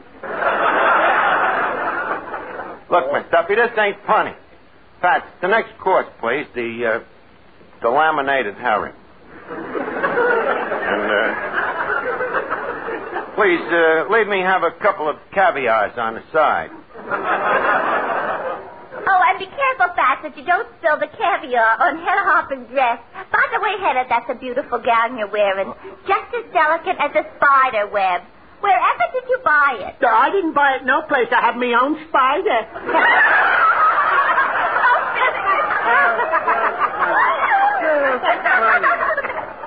Shut up, will you, wise guys?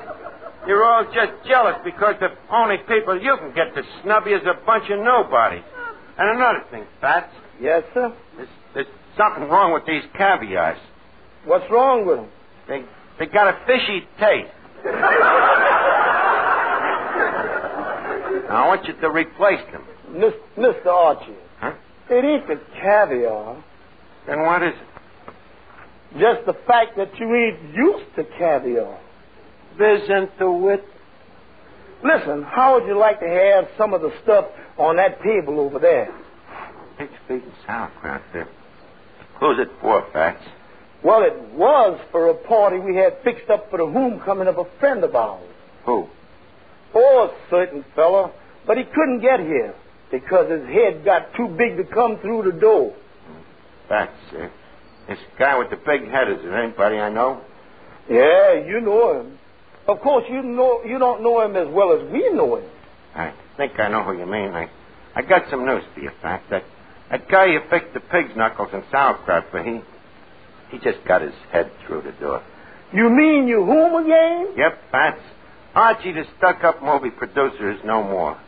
You are now just talking to plain Archie, the pheasant who has returned to his flock. You see, Archie, what happens when you get to be too good for your old friend? Yeah, and it taught me a lesson, never to act conceited again. So what do you say, gang? We all propose a toast. To what? To me. Oh, okay, I've got a toast. Something flattering, of course? Well, it goes like this. Yeah? Let wealth and fame forsake you. Your fair-weather friends will shake you. They will brush you off as though you were a crumb. But real friendship has this virtue. All your old friends won't desert you, for they love you, be you famous or a bum. Oh, gee, that's beautiful, Miss Duffy. You know, gang, I'm ashamed of myself. I've really acted like a heel. Art, it's good to have you back. Finnegan. Oh, please quit crying, Finnegan. Finnegan, you're watering the sauerkraut. Please stop. Excuse me. Hello? No, they never showed up. But don't worry, Duffy. You ain't going to lose nothing. I'll pay for the dinner myself. Well, the friendship of swell friends like Fats and Miss Duffy and Finnegan, and even a slob like you, it's worth a lousy $8. And besides, it's learned me a great lesson in humility. Okay, kid. Just a second, Archie. I resent you saying our friendship is only worth $8. Miss Duffy, will you please pass the pig's knuckles and keep your big mouth shut? Now, look, Art, that's no way to talk to a lady. And look at whom is telling who how to talk to dames. But, Art, I only... Quiet, you unmitigated oaf. Mr. Archie, and please... you keep your mouth shut, too. The audacity of a bunch of ignorant peons telling me how to act. Now, in the future, I wish you'd please remember, you are talking to a famous motion picture producer.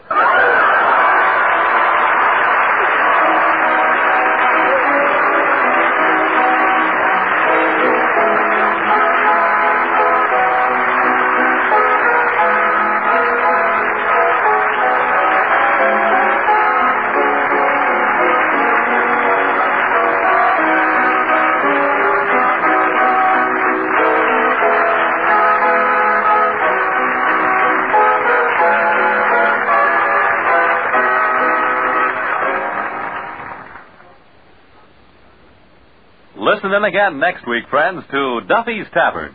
Yes, Duffy's, with Archie the manager, Finnegan, Miss Duffy, and Eddie transcribed. In the meantime, till we meet again next Friday, here's a program note about some of the fine shows you can hear over this weekend and on Monday. Tomorrow, hear Bob and Ray, with their delightful satire and nonsense sketches, featuring their vocal impersonations and impressions. Also on Saturday, there's Grand Ole Opry with your singing host Red Foley and all the gang. And on Sunday, the big show will come to you from Paris, with such outstanding stars of the theater and motion picture world as Fred Allen, Francois Rosé, William Gargan, and your unpredictable hostess, Tallulah Bankhead. Also on Sunday, Theater Guild on the Air brings you a solid hour of radio drama. This Sunday, Diana Lynn, Kenny Delmar, and Dan Daly will be featured in Casanova Brown by Nunnally Johnson. Then on Monday, enjoy the sparkling premiere of The Mario Lanza Show. The Mario Lanza Show features Ray Sinatra and the orchestra and lovely soprano Giselle McKenzie. And earlier on Monday evening, there are such other music programs as Voice of Firestone, The Telephone Hour, Band of America, and The Railroad Hour. Well, there you have the lineup.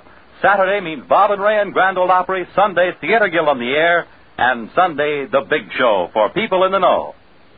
Stay tuned for You Can't Take It With You on NBC. In just a moment, we swing open the doors to Duffy's Tavern and welcome back Ed Archie Gardner. But first, here's a reminder about our lineup of programs on NBC. Tonight, hear You Can't Take It With You, featuring Walter Brennan as Grandpa Vanderhoff, the leader of the lovable, laughable Vanderhoff clan. Yes, you can always have a good time when you invite the Vanderhoffs to your home. And you can have them by merely tuning to your NBC station. Also this evening, there's High Adventure with screen actor Frank Lovejoy on Night Beat. Night Beat is the post-quickening action drama that brings you the story of ace newspaperman Randy Stone, the story of the high adventure of front-page news reporting. Then, tomorrow, there's fun in store for you with Monty Woolley as he comes to the NBC microphone as that Shakespearean actor of infinite jest and wit, the one, the only, the magnificent Montague. Yes, there's plenty of fun in store for you with Monty Woolley, Shakespeare's greatest exponent of the barbed comment, tomorrow as the magnificent Montague. This evening, here You Can't Take It With You and Night Beat. Then, tomorrow, Monty Woolley as the magnificent Montague. Hear all three on NBC. Transcribed.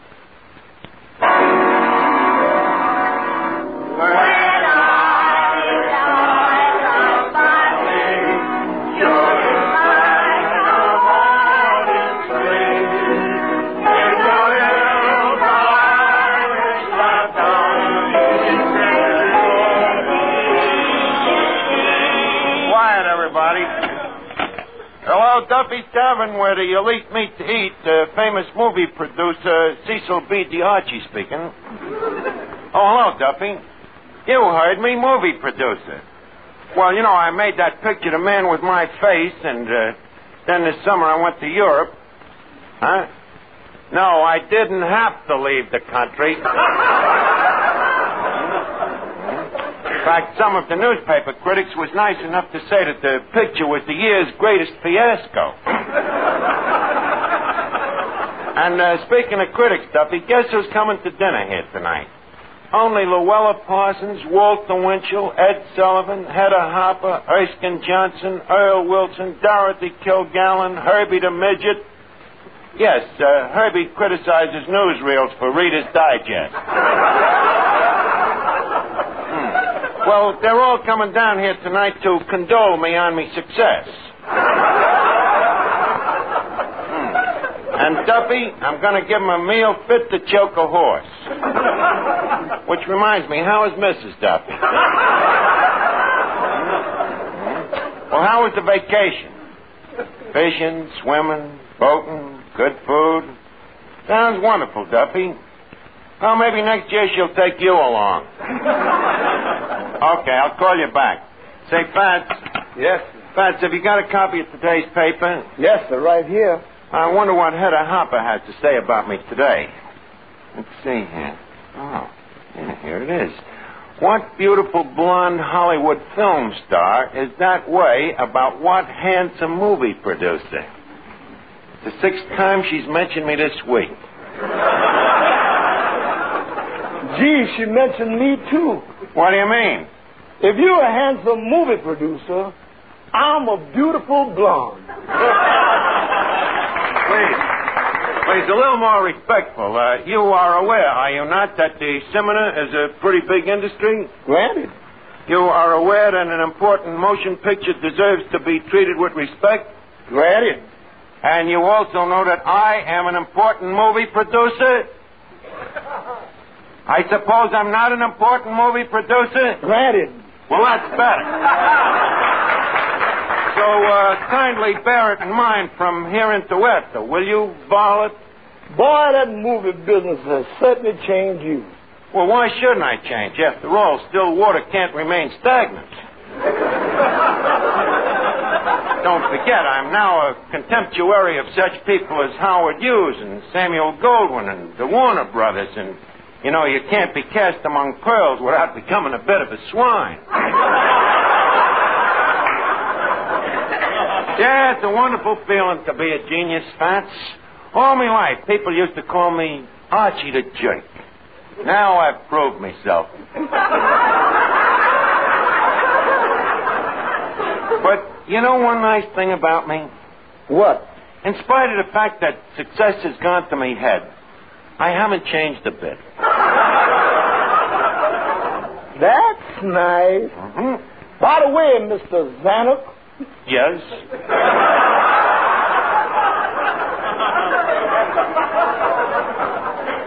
Mother says not to forget to put out the garbage.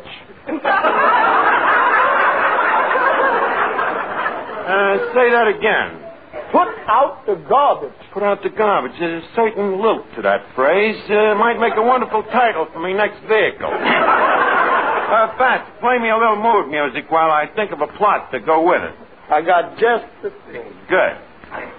I want you to come along with me. Down the Mississippi, I said the Mississippi. We'll take a boat to the land of dreams. Steam down the river, down the river. A bell will be there to meet us. And our old friends will greet us with some fried chicken. Heaven on earth, that must be Basin Street. Must be. Basin Street is the street where the elite always meet. In New Orleans, our land of dreams, you never know how nice it seems, just how much it really means. I'm glad to be yesterday, where welcome's free and dear to me, where I can my Basin Street blues.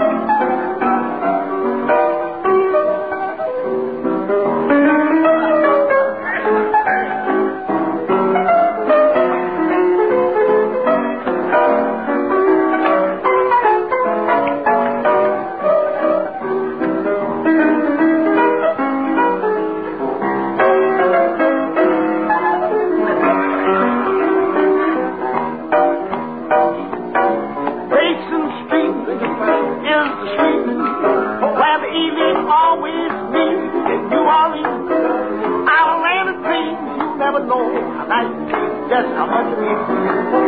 I'm glad to be yesterday where welcome and it's me where I can do my Basin Street blues.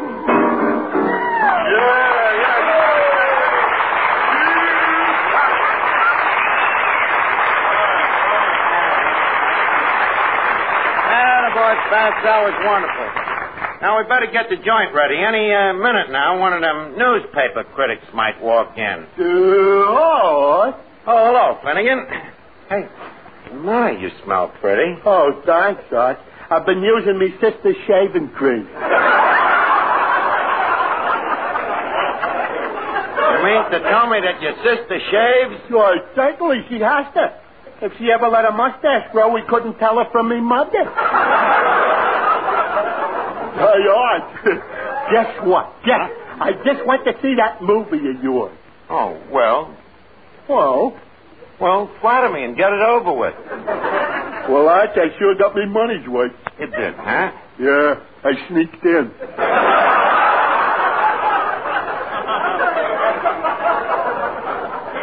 Then what do you mean you got your money's worth? 5 minutes after it started, I sneaked out. Well, tell me, what didn't you like about it? It was too long. But you said you only stayed there 5 minutes. You heard me. It was too long. Look, Finnegan, when I want the moron's opinion, I'll ask you for it, you couthless crumb. Oh, look, Arch, I ain't the only one. You know yourself the critics said it was lousy. Well, that's different. The critics know what they're talking about.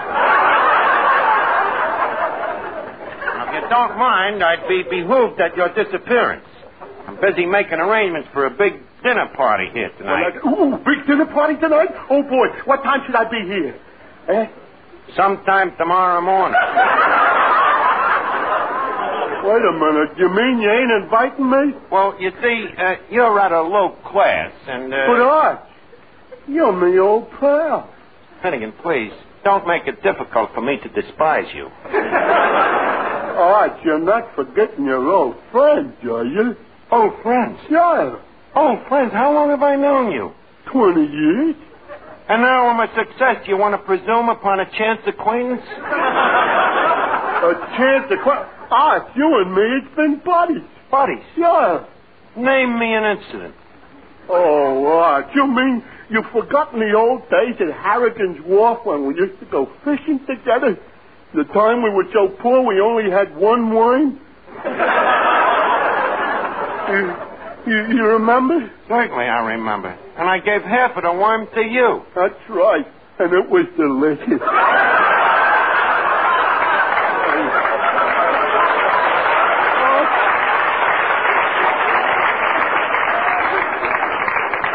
me.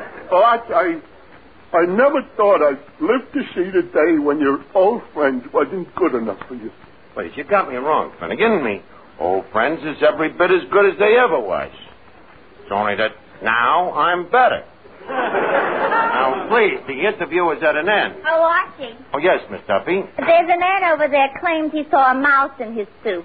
Complaining, huh? This is what comes of serving clear soup. Well, what'll I do about it? What'll you do about it? Do like everybody else does. Blame it on Dean Atchis. I guess the customer's real sore, huh? Well, from the way he was frothing at the mouth, I don't think he wants a second helping. Well, if he's that finicky, give him back his nickel. And, by the way... Yeah? Take the broth back to the kitchen. Strain it, of course.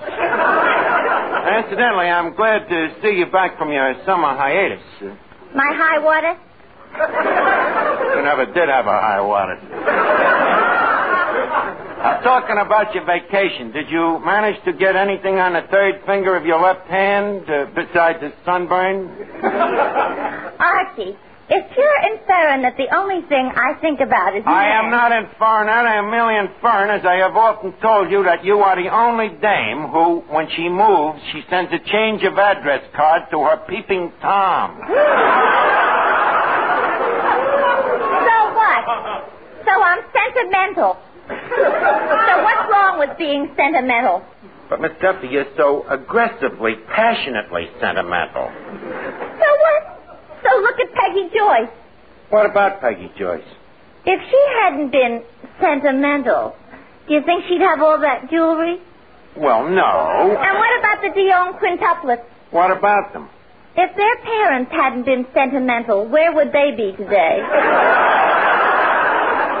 Look, Miss Duffy, Papa Dion had more time to be sentimental. I'm a big movie producer.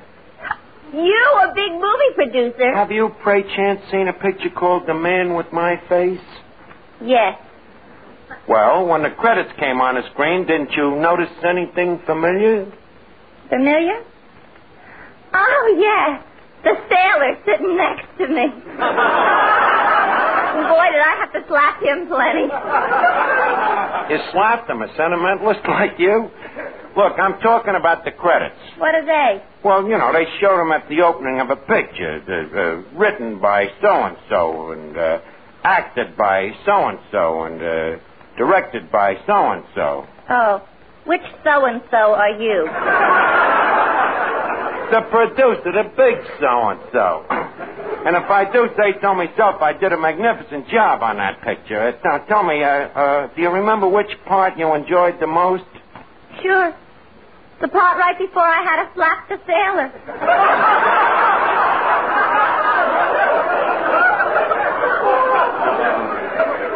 This is the trouble with pictures, the inferior minds we have to cater to. 12 years old.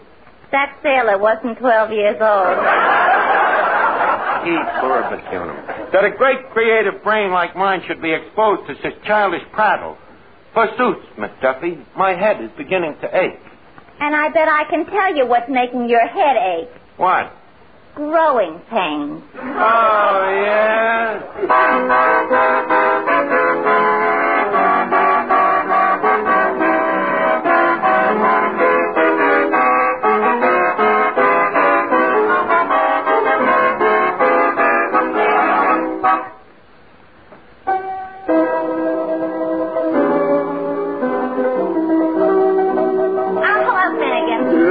Miss Duffy. My, but you're all dressed up. I know. I'm meeting a fella in front of Lefty's pool room at 8 o'clock. Oh, yeah? Who? How do I know who'll be in front of Lefty's pool room?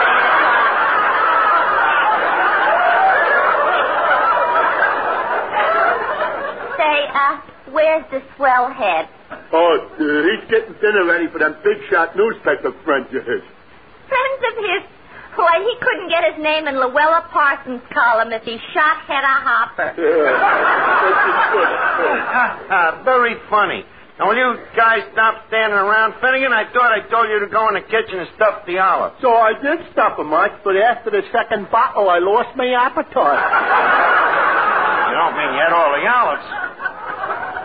Well, it's a lucky thing we still got a few radishes. Or have we? Let 'em eat celery. Which reminds me, Fats, do you find we got enough good silverware? The best in town. Knives from the Waldorf, spoons from the Astor. I wonder where this fork came from. Let me see. The fork must be from Lindy's. It tastes from herring. Now, let's see. What's this? It's anchovy paste. Anchovy paste? Yeah, I wonder what that's for. Probably for killing anchovies. Oh, well, then get busy and sprinkle it around. Now, leave us make a final check here. Fats, answer the phone, huh? Why don't you answer it? You're standing right next to it. Fats, please. In movie producer circles, nobody who is anybody answers the phone as long as there is anybody who is nobody around to do it. Hello, United Archie Productions. Fats the nobody speaking. It's for you, Mr. Archie. Well, heavens to Betsy, man. Get the name. Get the name. Might I ask who's calling, sir? Thank you. It's a Mr. Duffy, and he also gave me a name for you. Was he smiling when he said it? When you say that name, you gotta smile. Hello, Duffy. Huh? Well, of course the press party's still on. Duffy, stop worrying, will you? I guarantee if them newspaper columnists don't show up, I'll pay for the dinner out of my own pocket. Well, certainly. Walter Winchell would sooner cut off his right hand than disappoint me. Okay. Archie, look at this paper. Guess who went to Miami this morning? Who? Lefty Winchell.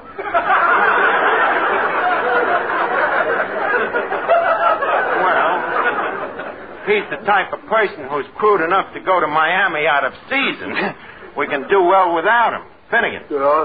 Erase Winchell's name from his paper plate. Mr. Archie, it's getting late and none of your newspaper friends have shown up. They ain't, have they? Maybe I ought to give Dorothy Kilgallen a buzz.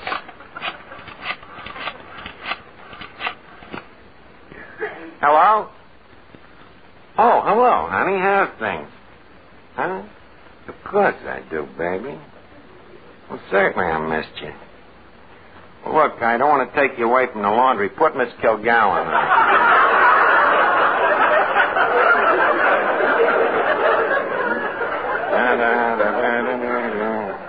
Hello? Oh, hello, Dorothy. This is Archie. Archie, remember the man with my face? I was the producer. Hello? Hello? What happened? We were disconnected. Lucky thing I don't run the motion picture industry the way they run that telephone company. Let's see. Oh, yeah, I think I better give Lenny Lyons a ring. Hello, Leonard Lyons, please. Oh, hello, Lenny. This is Archie. Remember, I'm phoning you to remind you of the party at Duffy's Tavern tonight. You can't make it? You got a bad headache, huh? Well, thanks, old man, for calling me and letting me know. Headache, huh? Yeah, he gets it quite frequently. Pulmotor trouble, you know. Let's see, who else? Oh, yeah, Luella Parsons. Hello? Oh, hello, Wally. You coming to the party tonight? Oh, a headache, huh? Well, thanks for calling me and letting me know.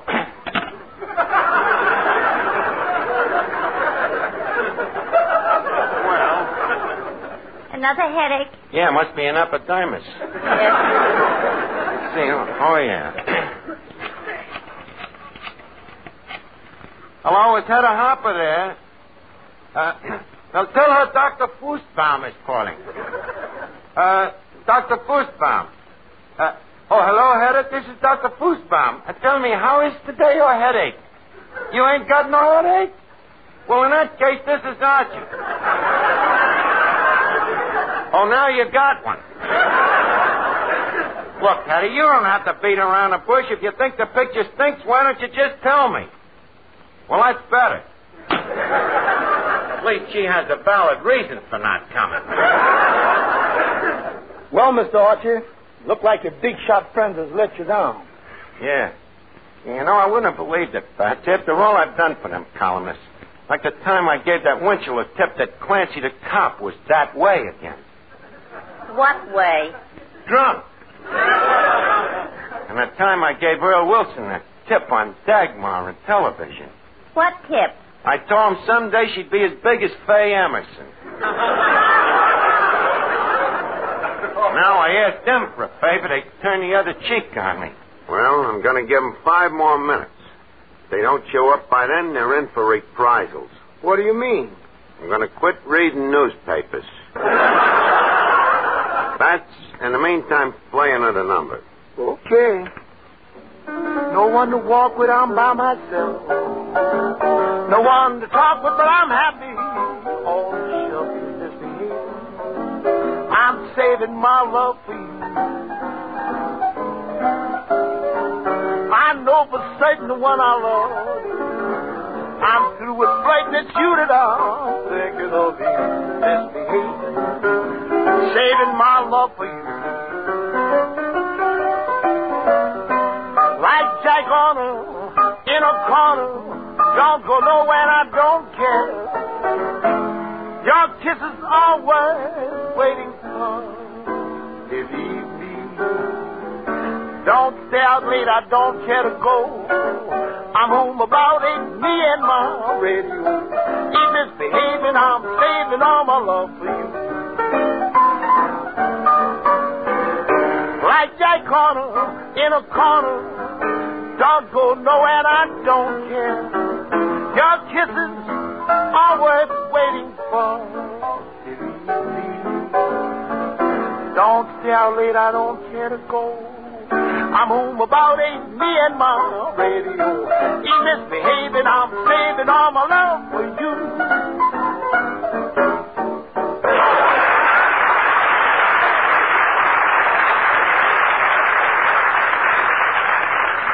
Well, tell me, are you still going to have that big dinner? Well, certainly I'm going to have the dinner. If I don't have it with my guests, I'll have it al fresco. Alone. Alone? But, Mr. Archie, what about your pals around here? Me, a famous movie producer, eat with you bums? Me, the darling of the press? Now, if you don't mind, commence serving. I'd like to start off with the guinea toast on hen. Okay, but you're going to be awful lonely. Lonely is as lonely does. Now, just see that there's only one chair at the table, and that chair is for me. Okay, here's your chair. Thank you, Boer. Wouldn't have believed them newspaper guys could do this to a sweet guy like me. Oh, my, what a gay party. Finnegan, look at Archie sitting there surrounded by all of his important friends. I don't see nobody. Those are his important friends. Look, Miss Duffy, this ain't funny. Fats, the next course, please. The laminated herring. And, please, leave me have a couple of caviars on the side. Oh, and be careful, Fats, that you don't spill the caviar on Hedda Hopper's dress. By the way, Hedda, that's a beautiful gown you're wearing. Just as delicate as a spider web. Wherever did you buy it? I didn't buy it no place. I have my own spider.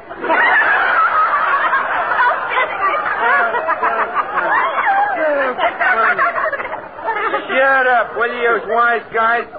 You're all just jealous because the only people you can get to snub you is a bunch of nobodies. And another thing, Fats. Yes, sir? There's something wrong with these caviars. What's wrong with them? They got a fishy taste. I want you to replace them. Mr. Archie. Huh? It ain't the caviar. Then what is it? Just the fact that you ain't used to caviar. Isn't the wit? Listen, how would you like to have some of the stuff on that table over there? 6 feet and sauerkraut there. Who's it for, Fats? Well, it was for a party we had fixed up for the homecoming of a friend of ours. Who? Oh, a certain fella, but he couldn't get here. because his head got too big to come through the door. That's it. This guy with the big head, is there anybody I know? Yeah, you know him. Of course, you don't know him as well as we know him. I think I know who you mean. I got some news for you, Fat. That guy you picked the pig's knuckles and sauerkraut for, he just got his head through the door. You mean you whom again? Yep, Fats. Archie, the stuck-up movie producer, is no more. You are now just talking to plain Archie, the pheasant who has returned to his flock. You see, Archie, what happens when you get to be too good for your old friend? Yeah, and it taught me a lesson, never to act conceited again. So what do you say, gang? We all propose a toast. To what? To me. Oh, okay, I've got a toast. Something flattering, of course? Well, it goes like this. Yeah? Let wealth and fame forsake you. Your fair-weather friends will shake you. They will brush you off as though you were a crumb. But real friendship has this virtue. All your old friends won't desert you, for they love you, be you famous or a bum. Oh, gee, that's beautiful, Miss Duffy. You know, gang, I'm ashamed of myself. I've really acted like a heel. Art, it's good to have you back. Please quit crying, Finnegan. Finnegan, you're watering the sauerkraut. Please stop. Excuse me. Hello? No, they never showed up. But don't worry, Duffy. You ain't going to lose nothing. I'll pay for the dinner myself. Well, the friendship of swell friends like Fats and Miss Duffy and Finnegan, and even a slob like you, it's worth a lousy $8. And besides, it's learned me a great lesson in humility. Okay, kid. Just a second, Archie. I resent you saying our friendship is only worth $8. Miss Duffy, will you please pass the pig's knuckles and keep your big mouth shut? Now, look, Art, that's no way to talk to a lady. And look at whom is telling who how to talk to dames. But, Art, I only... Quiet, you unmitigated oaf. Mr. Archie, and you keep your mouth shut, too. The audacity, a bunch of ignorant peons telling me how to act. Now, in the future, I wish you'd please remember, you are talking to a famous motion picture producer.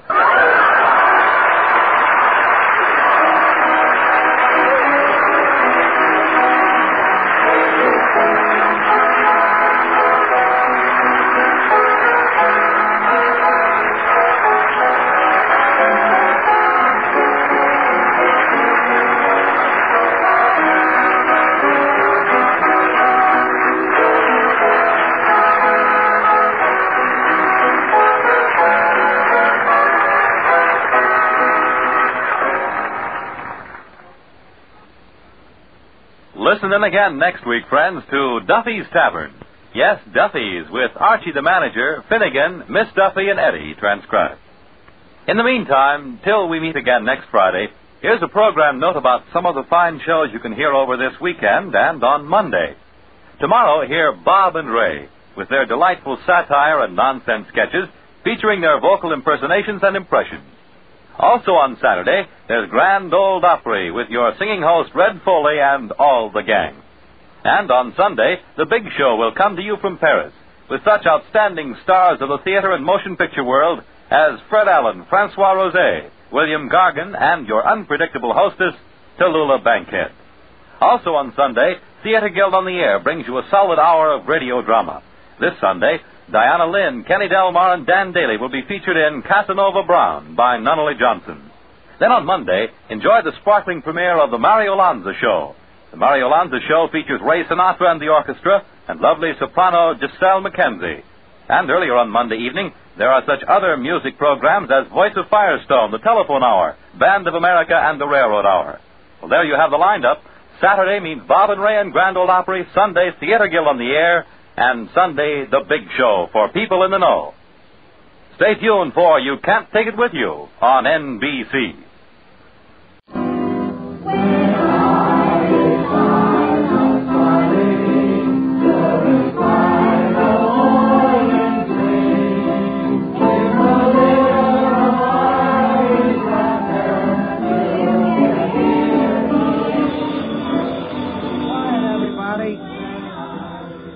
Hello, Duffy's Tavern, where the elite meats eat. Archie, the manager speaking. Duffy ain't here. Oh, no, Duffy. How's business? It's staggering. The customers? Ditto. By the way, Duffy, we just got a letter congratulating us on a new 30-cent lunch. Yes, it was sent by Cavendish the Undertaker. He says the lunch has helped his business. He had only one complaint. Last week he had to bury two of them still clutching their forks. Yeah, lucky we're using the old silverware. There's more mail, too. The building inspector sent us a nice letter of recommendation. Yeah, he recommends an earthquake. He says the wood in our walls is so rotten the termites have started bringing their own lunch. Well, we'll have to do something about it someday. Then we got another letter here enclosing a clipping about the New York Police Department. Yeah, they got the first prize for having the most fingerprints of criminals in the whole country. Uh-huh. Second prize went to our roller towel.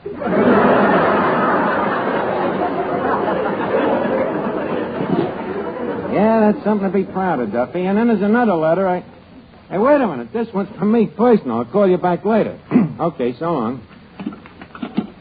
Who's the letter from, Mr. Archie? I don't know, Fats. It's got the initials MP on the envelope. I wonder if it's from a member of Parliament, or maybe it could be from the military police. Or it could be from our kitchen. An MP in the kitchen? Mice Patrol. Very facetious. Let's see here. MP. Holy cat. It's from me nephew, Morton Poggenberg. Gee, imagine hearing from little Morton. He's me aunt's kid, you know. On the distaff side? No, on the riffraff side. Let's see what he has to say. Dear Uncle Archie. Fats. Look how the kid spells Uncle. U-N-C-L-E. Oh, ain't that cute? Yeah, cute. And right, too. How old is he? Well, let's see now. Morton was born the year that Uncle Decatur was sent up the river. That was around 1939. Gee, Morton must be almost 11 years old. Holy cat, in 1939 seems like almost yesterday. I bet it don't to Uncle Decatur. Oh, go on. Uncle Decatur loves it up there. He always loved the water, you know, so naturally he's happy to have a room with a view of the river. Let's see what little Morton says here. He says, Dear Uncle Archie, my family have gone to the mountains, and they thought it would be nice if I came and stayed with you until they return. Holy cat, Fats, I'm going to have a kid. Ain't it wonderful what them vitamins can do? Yeah, let's see what the kid says. I will arrive Friday after school. Hey, that's today. P.S. Congratulations on being the first millionaire in the family. I can't wait until I see your 14-room penthouse. Where did he get that idea? I guess from the letter that I wrote him. I told him I was filthy rich. Well, you was half right. Okay, Fat, so I took a little liberty. That wasn't liberty. That was AWOL. Where's this little Morton going to stay? Well, I was thinking of putting him in the back room here at the tavern.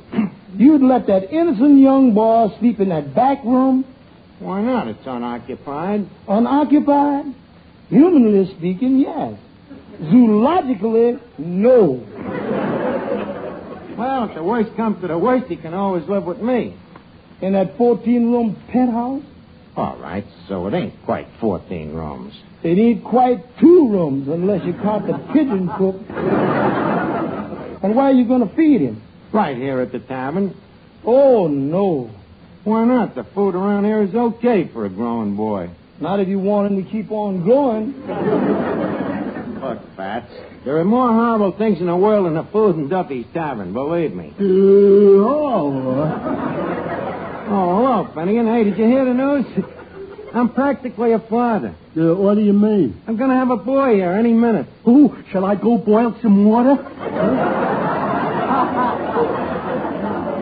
Finnegan, no, it's it's my little nephew, Morton. He's coming down tonight, and I'm wondering what to do with him. Tell me, do you know anything about growing children? Not very much, Arch. I never grew any. What about your parents? What about them? Did they ever have any children that lived? Certainly, Arch. My brother.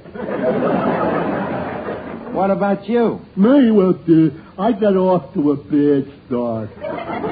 How come? Well, you see, when I was born, me old man wanted a collie. Must have been kind of disappointed, wasn't he? Not at all. For 5 years, he thought he had one.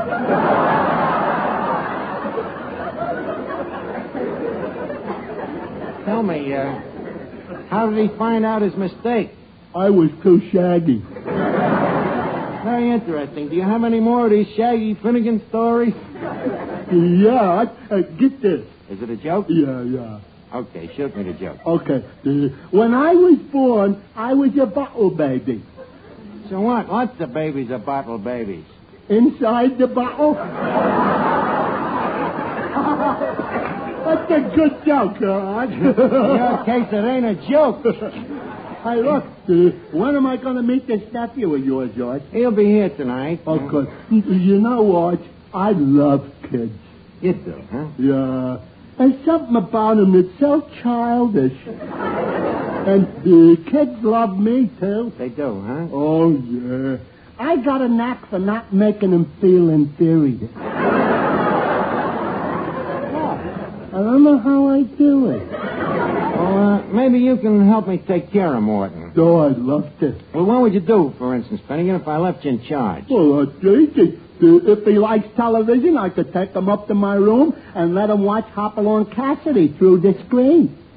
Through the Finnegan, you mean on the screen? No, through it. At my house, we watch the set across the alley. Then, if we got tired of television, we could sit around and talk about the facts of life. You're going to talk about the facts of life with an 11-year-old kid? Well, Arch, I got to learn sometime. Well, if I need a sophisticated babysitter, I'll get in touch with you. Okay. Hello, Archie. Hello, Finnegan. Hello, Miss Duffy. Say, Miss Duffy, you look perfectly beautiful tonight. Oh, no, I don't. But, Miss Duffy, you do. Oh, no, I don't. Gee, maybe I was wrong. Duffy, I think you should have quit when you was ahead. But there is something different about you tonight. Yeah, I'm using a new shade of lipstick. Oh, is that it? I thought you cut yourself shaving. Very funny. Miss Duffy, how come you changed your lipstick? Well, frankly, the results from the brands I've been using are quite disappointing. Oh, which have you been using, then? Oh, passionate allure, seductive temptation, mild surrender. What's this one called? Come and get it. Please, Miss Duffy, try and be a little more ladylike tonight. We're expecting a little stranger in our amongst. Me nephew. Your nephew? That's nice. How old is he, Archie? I'm afraid he's at that awkward age, you know. He's lost interest in Peter Rabbit, and he started to ask questions about Faye Emerson.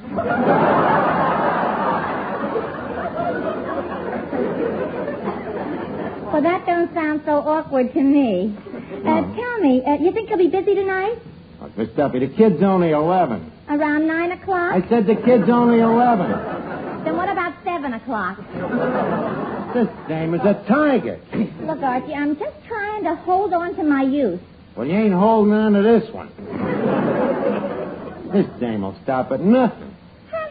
To listen to you, a person would think that all I ever do is chase men. Oh, I wouldn't say that.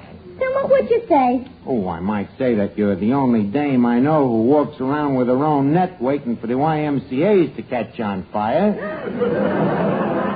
But I wouldn't say you chase men. But, look, you lay off this kid now. I want him brought up right. I want him to take after me. You want him to take after you? That's right. Hey, where you going? To lock the cash register.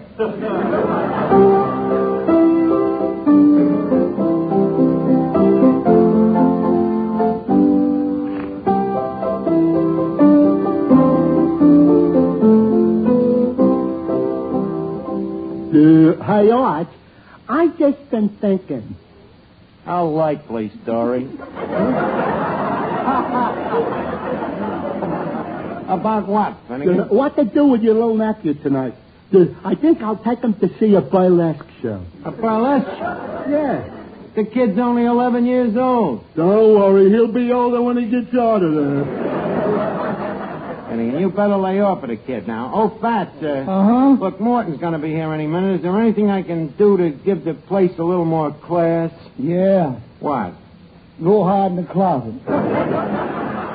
Look, Fats, if a certain employee here continues these comedy cracks, he's going to be the Milton Berle of the bread line. Now, Lever's not the one sloven up the joint here. By the way, who is that toothless-looking stranger over there in the corner?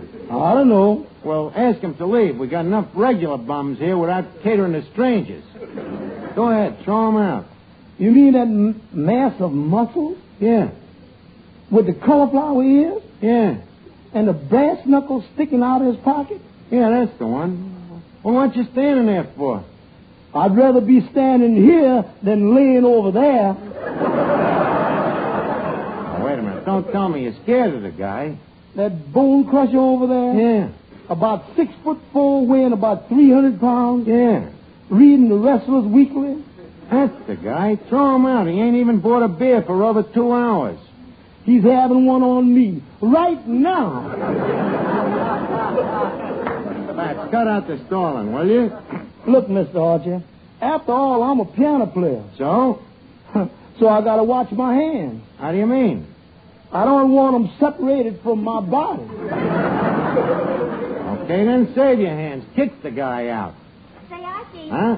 Yeah? I was just thinking where Morton could sleep tonight. Where? In our parlor. Your parlor, but don't you usually have a date on Friday nights? Yeah, but tonight I got a date with a fella who's interested in me for my mind.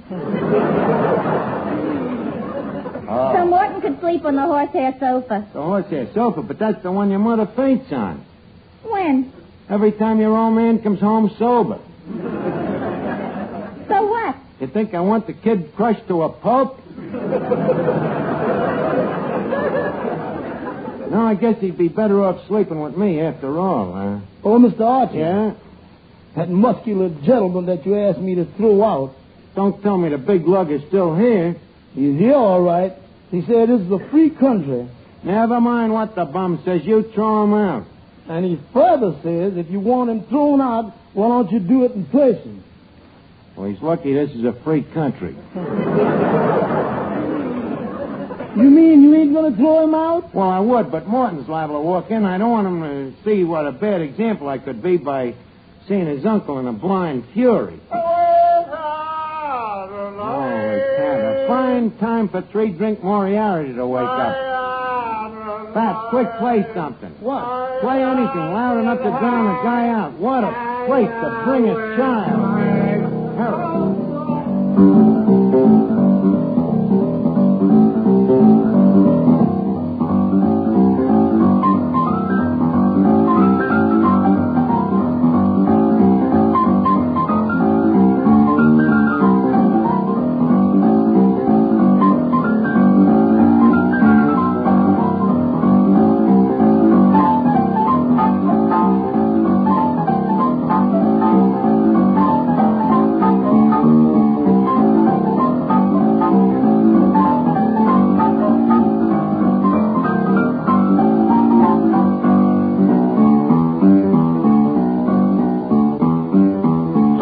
With my baby, she's got great big feet. She's born lean and lanky, had nothing to eat, but she's my baby, and I love her just the same.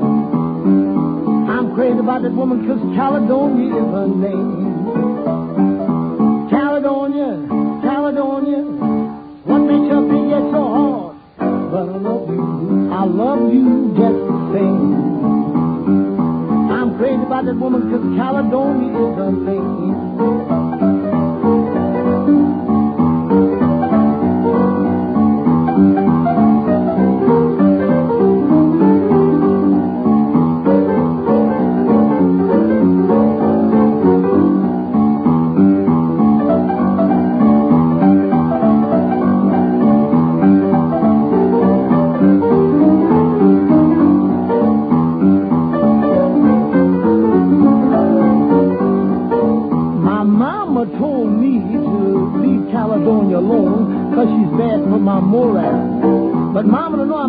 about Caledonia. She's such a swell gal. So I'm going out to Caledonia's house, and I'm going to ask her. Just one more time. Caledonia, Caledonia, what makes your baby get so hard?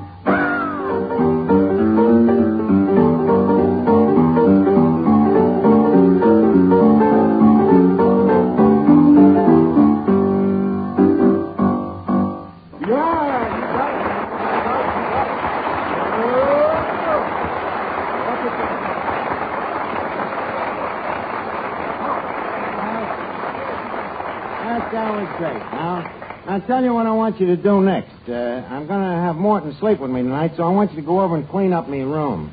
Clean up your room? Yeah. Couldn't I throw that wrestle out instead?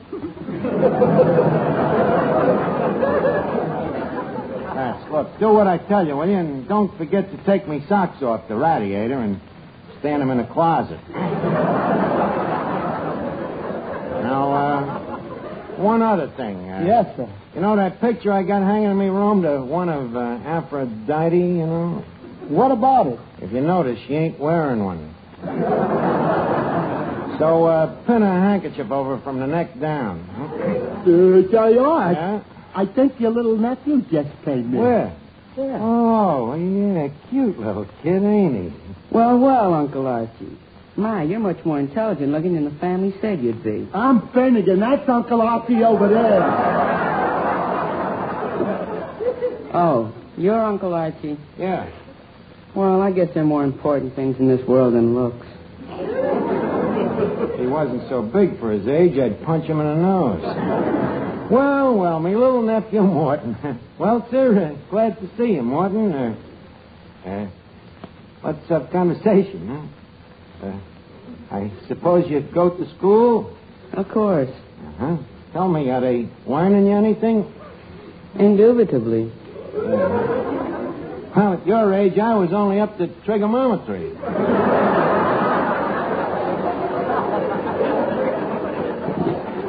But I suppose, like most kids, though, you hate school, huh, Morton? Uncle, I'm afraid I must negate your theory. I thought you'd agree with me. But I still say you ought to stay in school for another year or two, you know? A little extra education never hurt nobody. Another year or two? Yeah. But, Uncle Archie, I'm already planning to go to college. Well, I see you inherited the family taste for knowledge. Tell me, Morton, when do you plan to go to college?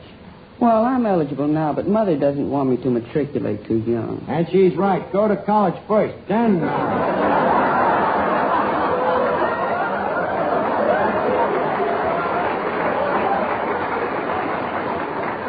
By the way, what's that book under your arm there? This book?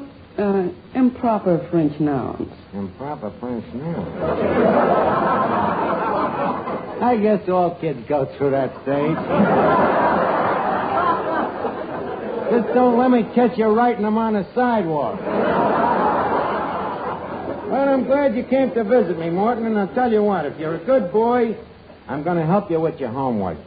Well, thank you, Uncle. Are you very good at geography? Geography? Am I good at geography? Get this, kid. An island is a body of land surrounded by water. Now, what else would you like to know? Well, perhaps you can help me locate the Himalayas. Locate the Himalayas? They ain't the people running that sukiyaki joint on 2nd Avenue. Uncle Archie, the Himalayas happen to be mountains. Mountains? Look, kid, they're not bad if they're friends of yours, they're friends of mine. Now, you got any more questions? Yes, one more question. What? If you're a millionaire, why are you working in a place like this? What's wrong with this place? Well, those are little animals there running around on the floor. I breed them for show purposes. And why don't I see any big limousine out in front? Well, me Cadillac is back at the factory having the brakes relined. With mink, of course. You certainly must be rich. Rich as a crocus, kid. But, you know, it ain't tough to make dough if you got the right connections. Rockefeller says to me, Archie, buy 50 million shares of Standard Oil. Henry Kaiser's Archie buy 60 million shares of Kaiser Pfizer. First thing you know, you got $100 in your pocket. Gee, it must be wonderful to know all those people. Uncle Archie, do you know anybody in radio? In radio? Well, kid, there ain't many left.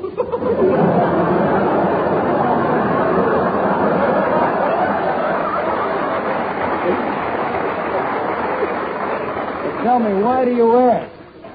Well, I'd like to get on one of those quiz programs, like Information, Please. I thought maybe you might know Clifton Fadiman. Clifton Fadiman? Kid, I'll get you on with Senator Toby or that Keith Forver.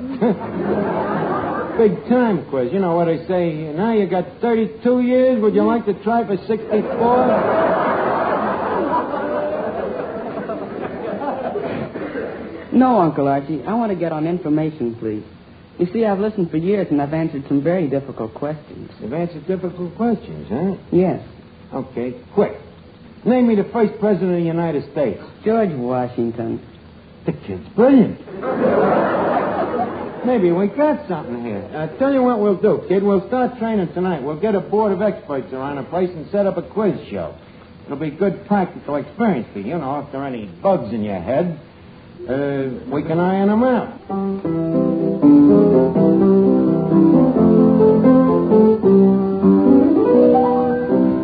Now, Miss Duffy and Finnegan, look, we're going to have a quiz show tonight, and you're the board of experts, okay? Okay.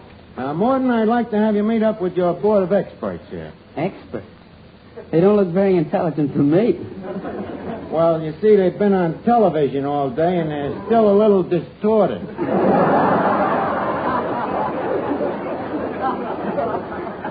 Now, leave us get started. First, we present Miss Duffy, our expert on maritime relations and wildlife. Miss Duffy, this is our contestant, Morton. Say, you're cute. You know, I'd kiss you if you were a little bigger. Please, a remark like that is enough to start the kid smoking to stunt his growth. Gee, Uncle, she's attractive, isn't she?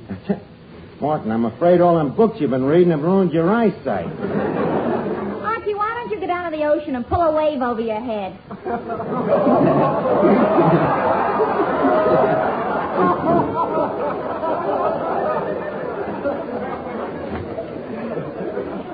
I'm sorry, Miss Duffy, but Uncle Archie is much too bright. So I hope you'll accept my apology in his behalf. Look, Morton, when my behalf has said something, it's a shame if it'll apologize for itself. Now, if you don't mind, I'd like to have you meet our next metal giant, Clifton Finnegan. Hello, Morton. Here, have a Tootsie Roll. I'm afraid I must decline, Mr. Finnegan. Experience has taught me that the excessive consumption of carbohydrates is deleterious to the proper functioning of the body. Hey, does he or don't he want a Tootsie Roll? Finnegan, you heard the kid as well as I did. Give him a Tootsie Roll. Now, leave us get going with the quiz. In tonight's contest, ladies and gentlemen, each contestant will receive $10 in cash. Huh? Okay, Duffy. Correction. Each contestant will not receive $10 in cash. Now, experts, the first question is in three parts. Who said of the people, by the people, and for the people? Mr. Finnegan? We the people. We the people. I'm afraid you're wrong, Mr. Finnegan. I know. Abraham Lincoln. Well, you ought to know. You probably heard him say it. And next, folks, a scientific question. How does the process of pasteurization get its name? Morton? From its inventor, Louis Pasteur. Sorry, Morton. But Uncle Archie, it is Pasteur. Pasteur, pasteurized. Morton, you heard of homogenized milk? Yes. Is there such a guy as Hajime? No.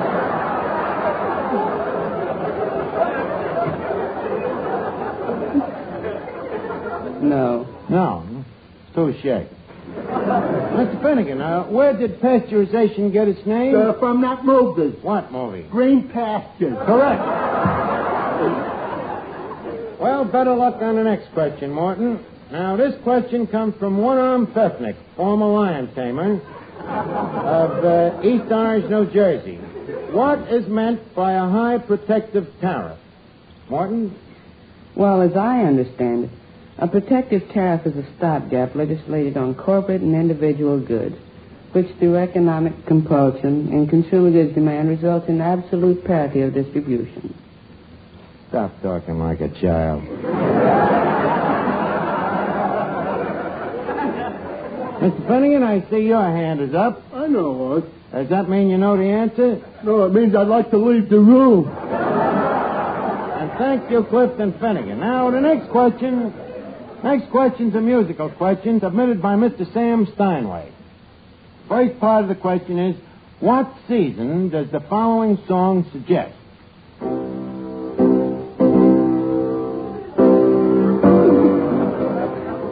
Miss Duffy? Leap year. Uh-huh. What month? Who cares? Well, I'm going to give you full credit for that. I like the spirit.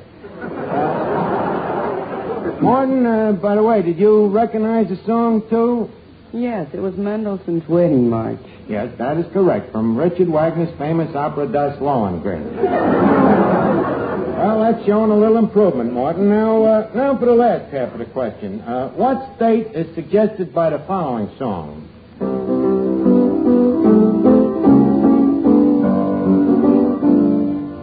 Morton? Carolina. North or south? North or south? What's the difference? What's the difference? 50 million lives is lost in the Civil War, and this kid wants to know what's the difference. Morton, I'm afraid it's hopeless for you to try to get on information, please. Uncle Archie, I think so, too. Well, I'm glad we agree. If you've got a 14-room penthouse and a limousine, then I'm convinced that it pays to be ignorant.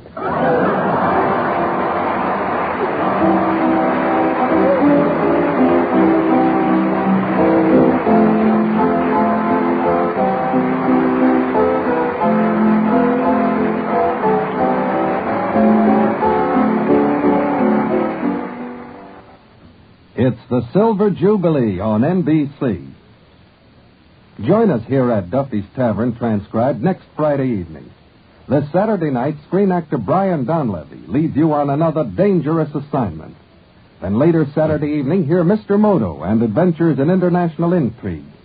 Sunday is your invitation to hear The Silent Men, featuring Douglas Fairbanks. Then on Monday, Herbert Marshall assumes the mysterious role of the man called X. Tuesday, it's Big Town. And on Wednesday, there's Big Story, with authentic stories brought to the NBC microphone by ace newspapermen. It's Duffy's Tavern, brought to you transcribed by the National Broadcasting Company, with Charlie Cantor as Finnegan, Hazel Sherman as Miss Duffy, Fats Pichon at the piano, and starring Archie himself, Ed Gardner.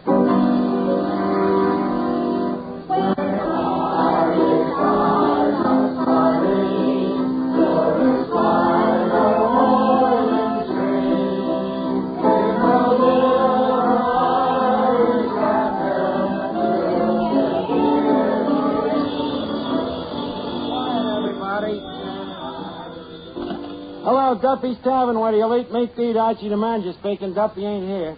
Oh, hello, Duffy. How's business? Well, let me put it this way. You know that mouse that's been living in the cash register? Well, he finally packed up and left. Yeah, the register's been open so seldom, he was beginning to develop night blindness. What else is new? Well, we've been getting some nasty phone calls about the fight here last night. Yeah, Second Story Jackson lost his hat and his blackjack, and Louis DeLush was making a big fuss over losing his toupee. Well, it seems his scalp was still in it. Huh? You think it's an unhealthy atmosphere for me little nephew Morton? Look, don't worry about Morton, Duffy. We've been treating him with loving hands. You know what I'm even doing every morning? I'm having milk delivered for him. Milk. You know, that white stuff without the head. Well, look, I'm busy. I'm surprising little Morton by doing his homework for him. I'll call you later, Duffy. Say, Fats. Yeah? Where are Morton's school books? Right here. Oh, thanks. Let's see. Geography, astronomy, trigonometry. I think I'll take a belt at this one, this algebra. Fats, read me the first question. Okay. Divide 3,942 by 7,863. Very good question. Well, let me see. 3942 by 7863. I used to know the answer to that one. Let's see if I can still figure it. Now, you put the 5 over here and the 8 over here. Then you carry the 3, capitalize the 6, jiggle the 7, jack up the 8. I think we'll have to ostracize the 4. 7863. It don't seem to go into 3942. And I hate to use force.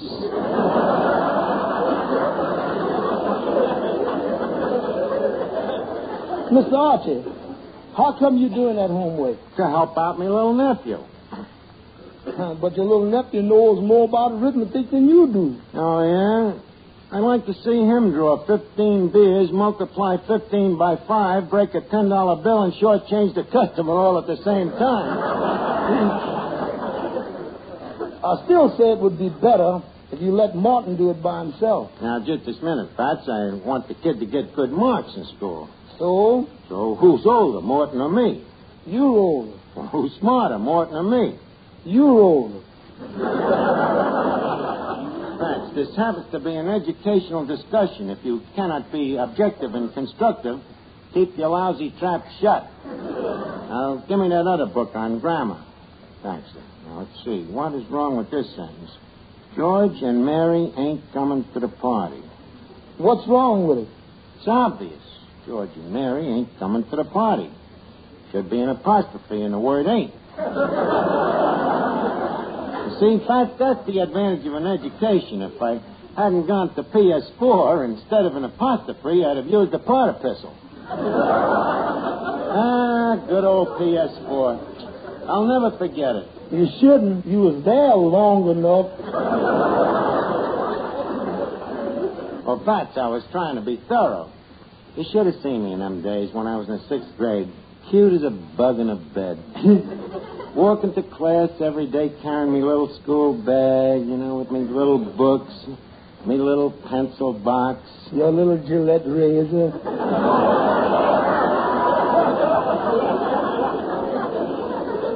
So what? So I was slightly hairy for my age. Oh, them was the happy days, childhood. What fun we used to have in our gang, turning in false alarms, siphoning gas out of cars, burning down the schools. All the healthy outdoor sports. I often wonder what that old gang is doing now. Oh, they're probably making license plates, throwing rocks at the warden, planning jailbreaks. All healthy indoor sports.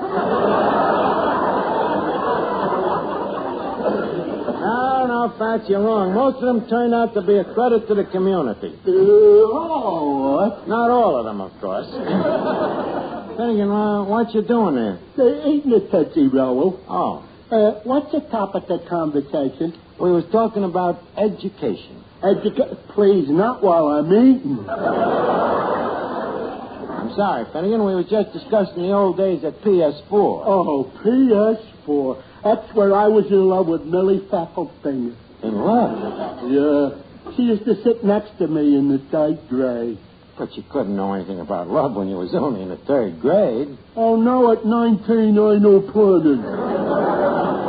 That's right, you was. When you told me how come you spent so many years in the 3rd grade? Well, I didn't want to embarrass Dad. He was in the 4th. What was your old man doing in the 4th grade?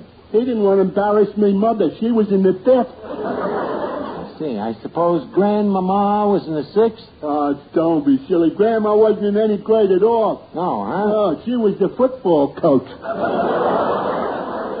Finnegan, ain't nobody in your family normal? Only my Uncle Louie. He's real smart. He is, huh? Oh, yeah. All through high school, he was first and second in his class. First and second? Yeah. How could he be both first and second? Well, I don't know. I guess one head was smarter than the other. Finnegan, I'm beginning to wonder whether you're the ideal companion for me, nephew Morton. Sure I am. Didn't we have a good time last night at Coney Island? Yeah, too good a time. Finnegan, what was the idea of keeping a kid out of Coney Island until midnight? Well, Arch, you know them merry-go-rounds. They're hard to get away from. That's no excuse. But, Arch, don't get sore at the kid. He tried to make me get off. Well, why didn't you? What? Just when I was gaining on the horse in front of me? And another thing that kept us late was when we went to the fun house. To the fun house? Yeah, you know, where they got that machine that blows the skates up. You took Morton to that? Well, I made Morton look the other way. Oh, well, that was thoughtful. But, Arch, I watched. You did? Oh, you little devil. Yeah. And, boy, did that wind machine blow one of them skates up high. Yeah, real high. Huh? High. It scared the guy so much he almost dropped his bagpipes. Just a second. Hello? Oh, yeah, it's for you, Miss Duffy, a fella. A fella? Hello, this is Miss Duffy, and I'd love to. Archie, it's not a fella. It's only Vera Fogarty. Then how come she talks like that? She idolizes Tallulah Bankhead.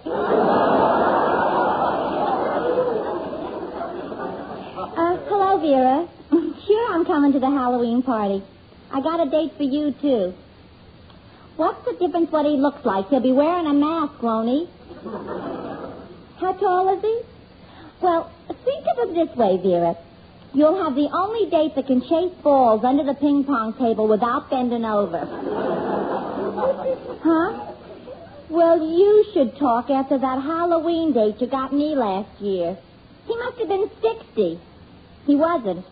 Well, all I know is that the first time he bobbed for apples. After that, he was bobbing for his teeth. What costume am I wearing? Well, I'd like to come with something that would do justice to my figure. How about a duffel bag? Oh, be quiet, you big mouth. No, not you, Vera. Where were we? Oh, yeah, the party. By the way, is Loretta Lopchak coming? Remember last year how she disappeared when we began to play pin the tail on the donkey? Well, Vera, with a shape like hers, do you blame her? Yes, a sweet girl. A real credit to the 10 Jolly Girls AC. Well, Vera, I gotta go now. I'll see you Halloween. Bye. Miss Duffy, do I understand from the ensuing conversation that you and them 10 jolly stumble bums is going to have a Halloween party? Archie, why do you always have to make cracks about the 10 Jolly Girls AC? Because I've seen them girls, and they were Jolly BC. Where are you going to hold this party? In Katrinka Yarbotz's basement. Oh, that's a nice, large basement. Yes, but a sweet girl.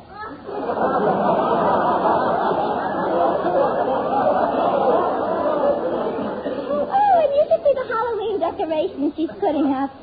Pumpkins hanging from the ceiling, jack-o'-lanterns around the windows, and along the wall there will be 12 witches.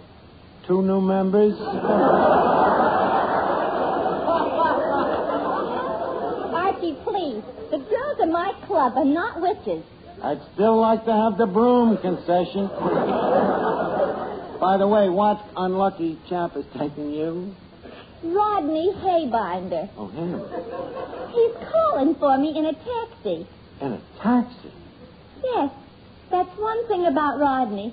He's always so considerate. He never turns on the meter until we're halfway there. But how come you ain't going with your other boyfriend? Oh, the one from the UN? Yeah, from the Russian delegation. Oh, I'm off of him. He had his chance last Friday night. He came over to my house and we sat on the sofa for 3 hours just looking at one another. Why? Well, you know, those Russians.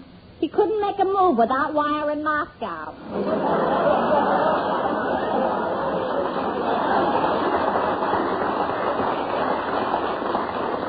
Now, look, Miss Duffy, when you stop bothering me with your boyfriends, I gotta help Morton with his homework here.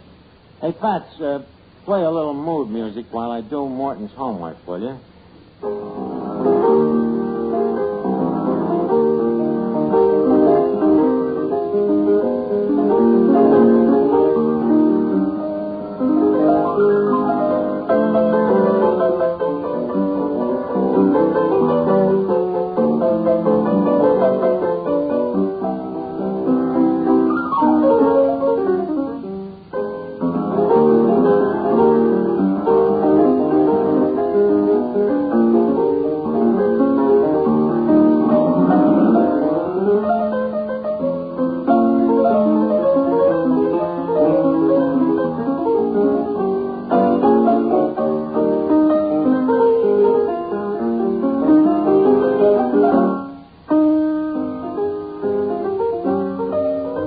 Just picture me upon your knee.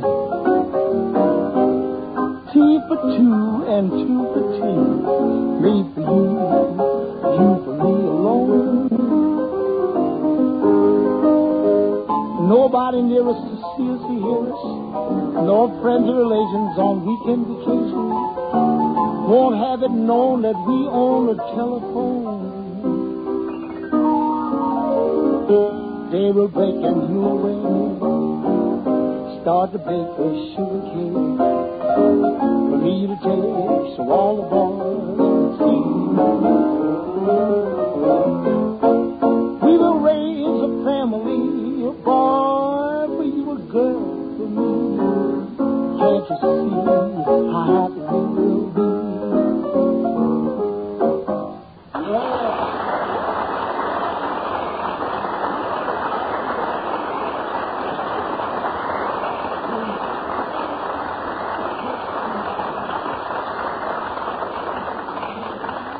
That was great, Fats. Thanks. It gave me the answer there that tea turned out to be two here.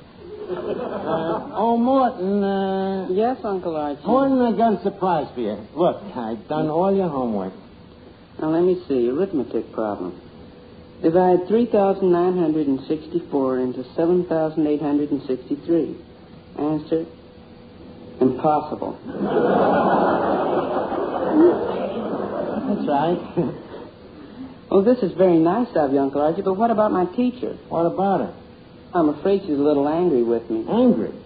Yes, since she found out I'm staying with you. Oh, how did she find that out? She probably got suspicious when he came to school with his lunch wrapped in the Police Gazette. The nerve of that school teacher.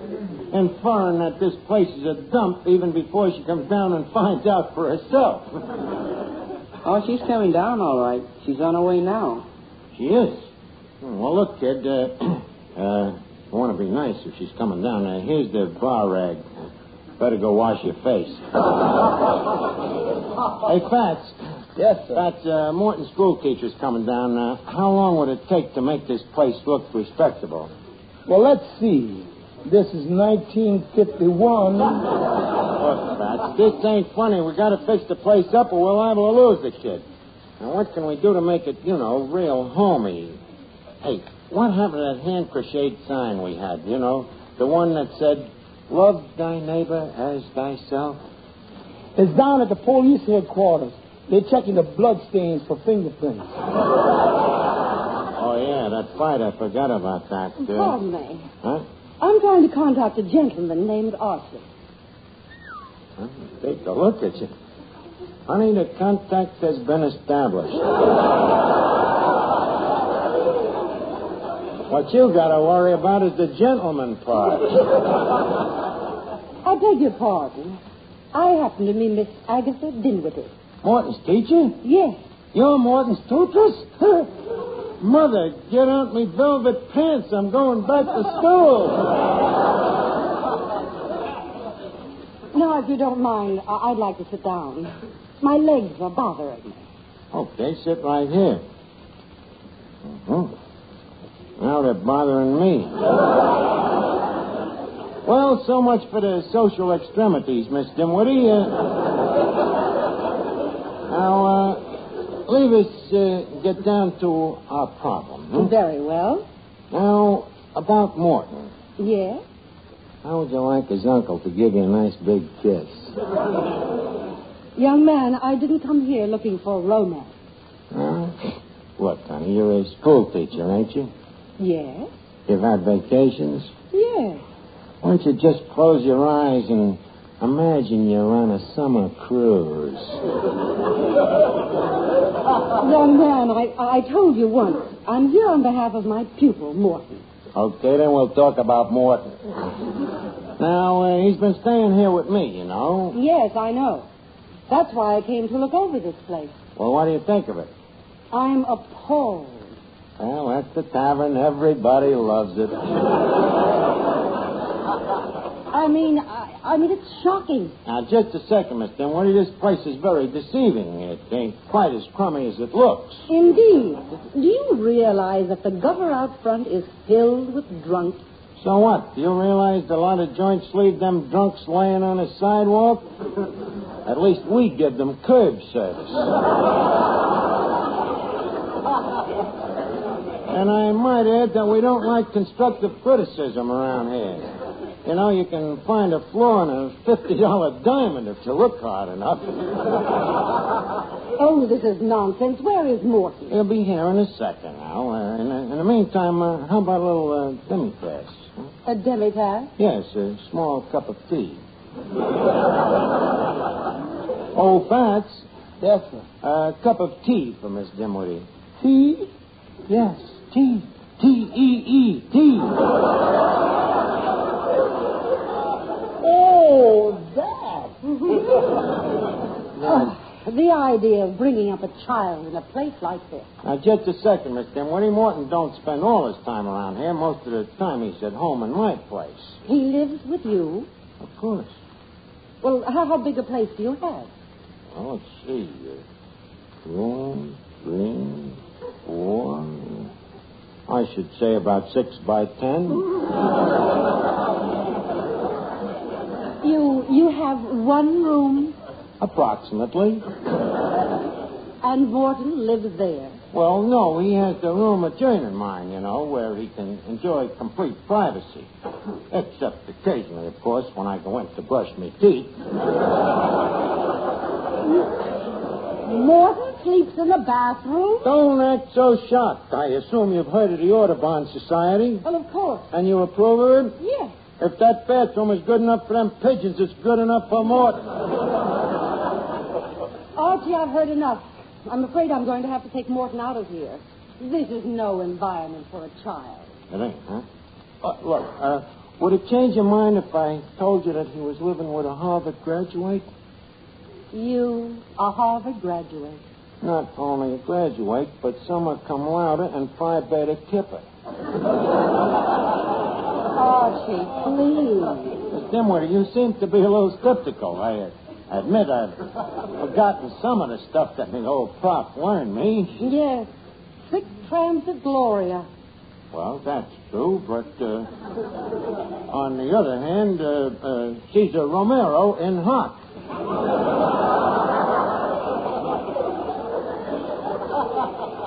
What's that? It's Latin.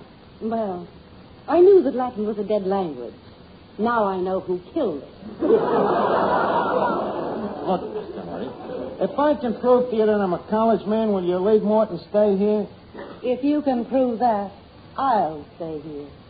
Ship ahoy, the summer cruise is on again. Okay, excuse me a minute and I'll get the evidence for you. Hey, come here, Finnegan. Look, Finnegan, I'm in a jam. I've got to find a college professor. Oh, really? Why'd you lose him? No, you don't understand. This is a game to fool Morton's teacher. Oh. Look, do you think you could be me old professor? I don't know, Arch. You think I'm dumb enough? I got complete confidence in you. Now, come over here and I'll tell you what we do.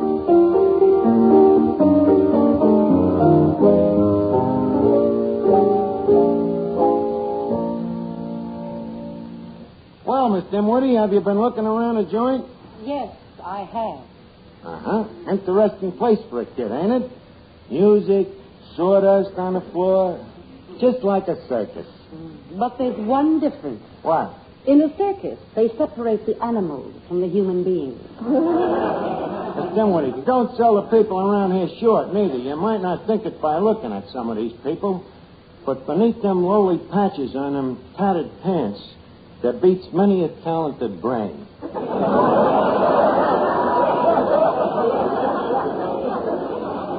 For instance, take that guy sitting over there next to the bag of sawdust. You mean the one slumped over with his collar open? No, that's the bag of sawdust. Oh, I mean the one a little to the left of him and down. That's Horace Guttenberg, the counterfeiter.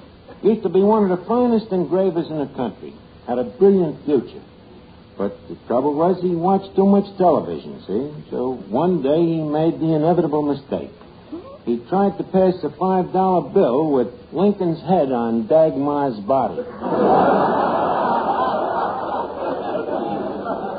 Yeah, Miss Dimwitty, there's some great intellects around this lowly place. Yep, Miss Dimwitty, some great intellects around this lowly place. Professor Finnegan. Professor Finnegan. Oh, right. Something too. Professor, please, the game is over. The game is over. The goalposts have been torn down. Now, shut up. By the way, Miss Dimwitty, you know I was talking about my old dean from college? Yes. Is this it? Yep, I'm the old dean. Yes, sir. Well, I'm happy to know you. Yep, I'm the old dean. At Harvard. Yeah, the old dean at Harvard. Tell me, Professor, what did you major in your undergraduate days? What? I mean, in what subject did you specialize? Yep, I'm the old dean. Look, Professor, Miss Dimwitty means, what did you study? Oh, I studied anatomy. Anatomy? I never knew that, old dean. Where did you study it? At Vassar. That's so. Archie, Vassar is a girls' school. Can you think of a better place to study anatomy?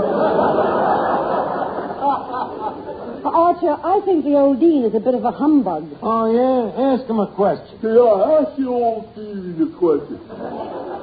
You're worried about Morton. Ask him about child psychology. Very well. Tell me, Professor, are you an advocate of a progressive theory? No, I'm the old dean. Oh, what a sense of humor. No wonder the gang still refers to him as Old Corny of Cornell. Now, Archie, you stay out of this. Huh? Now, Professor Finnegan, do you mind if I put a couple of questions to you? Well, not at all, dear. Put away. Do you believe that the emphasis should be placed along vocational or academic lines in the middle and upper IQ groups? Well, I think it depends to a large extent on the economic background of the individual pupils.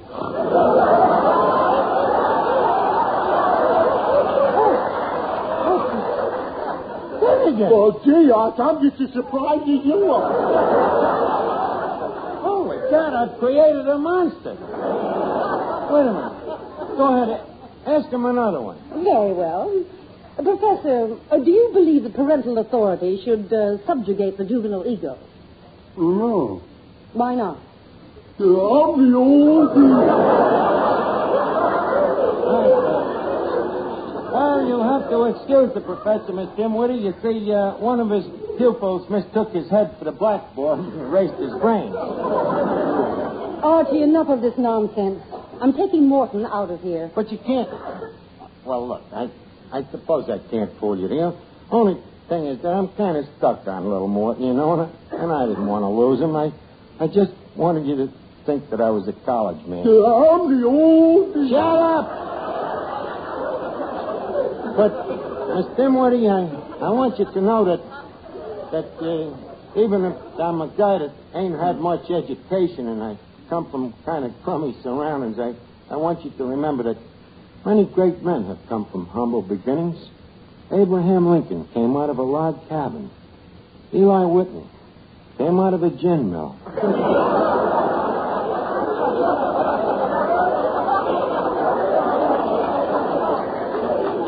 Lots of them. Hoover in a vacuum cleaner.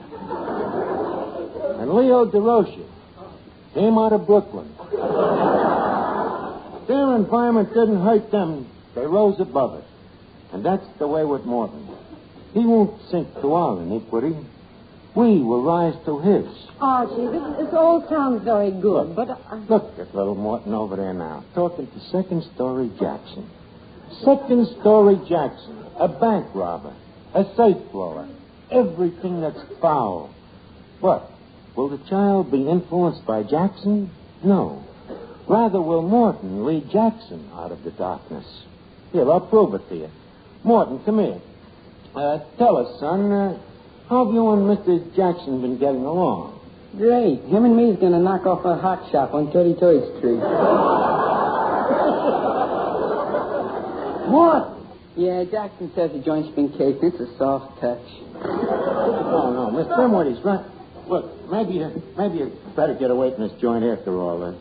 There's only one thing, Miss Dimwitty. You see, I'm his uncle, Archie, you know, and his guardian, and if you take Morton, honey, you got to take me, too. I have to take you? That's right. In that case, Morton. Yes, ma'am? Go down to 33rd Street and knock off that hot shop.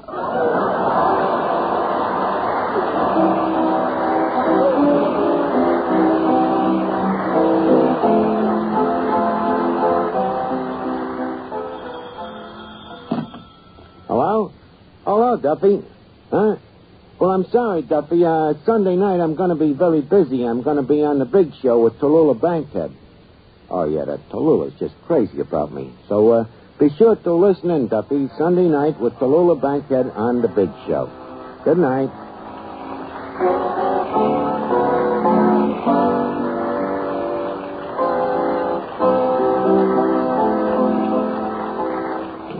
This program was transcribed. Stay tuned for You Can't Take It With You on NBC.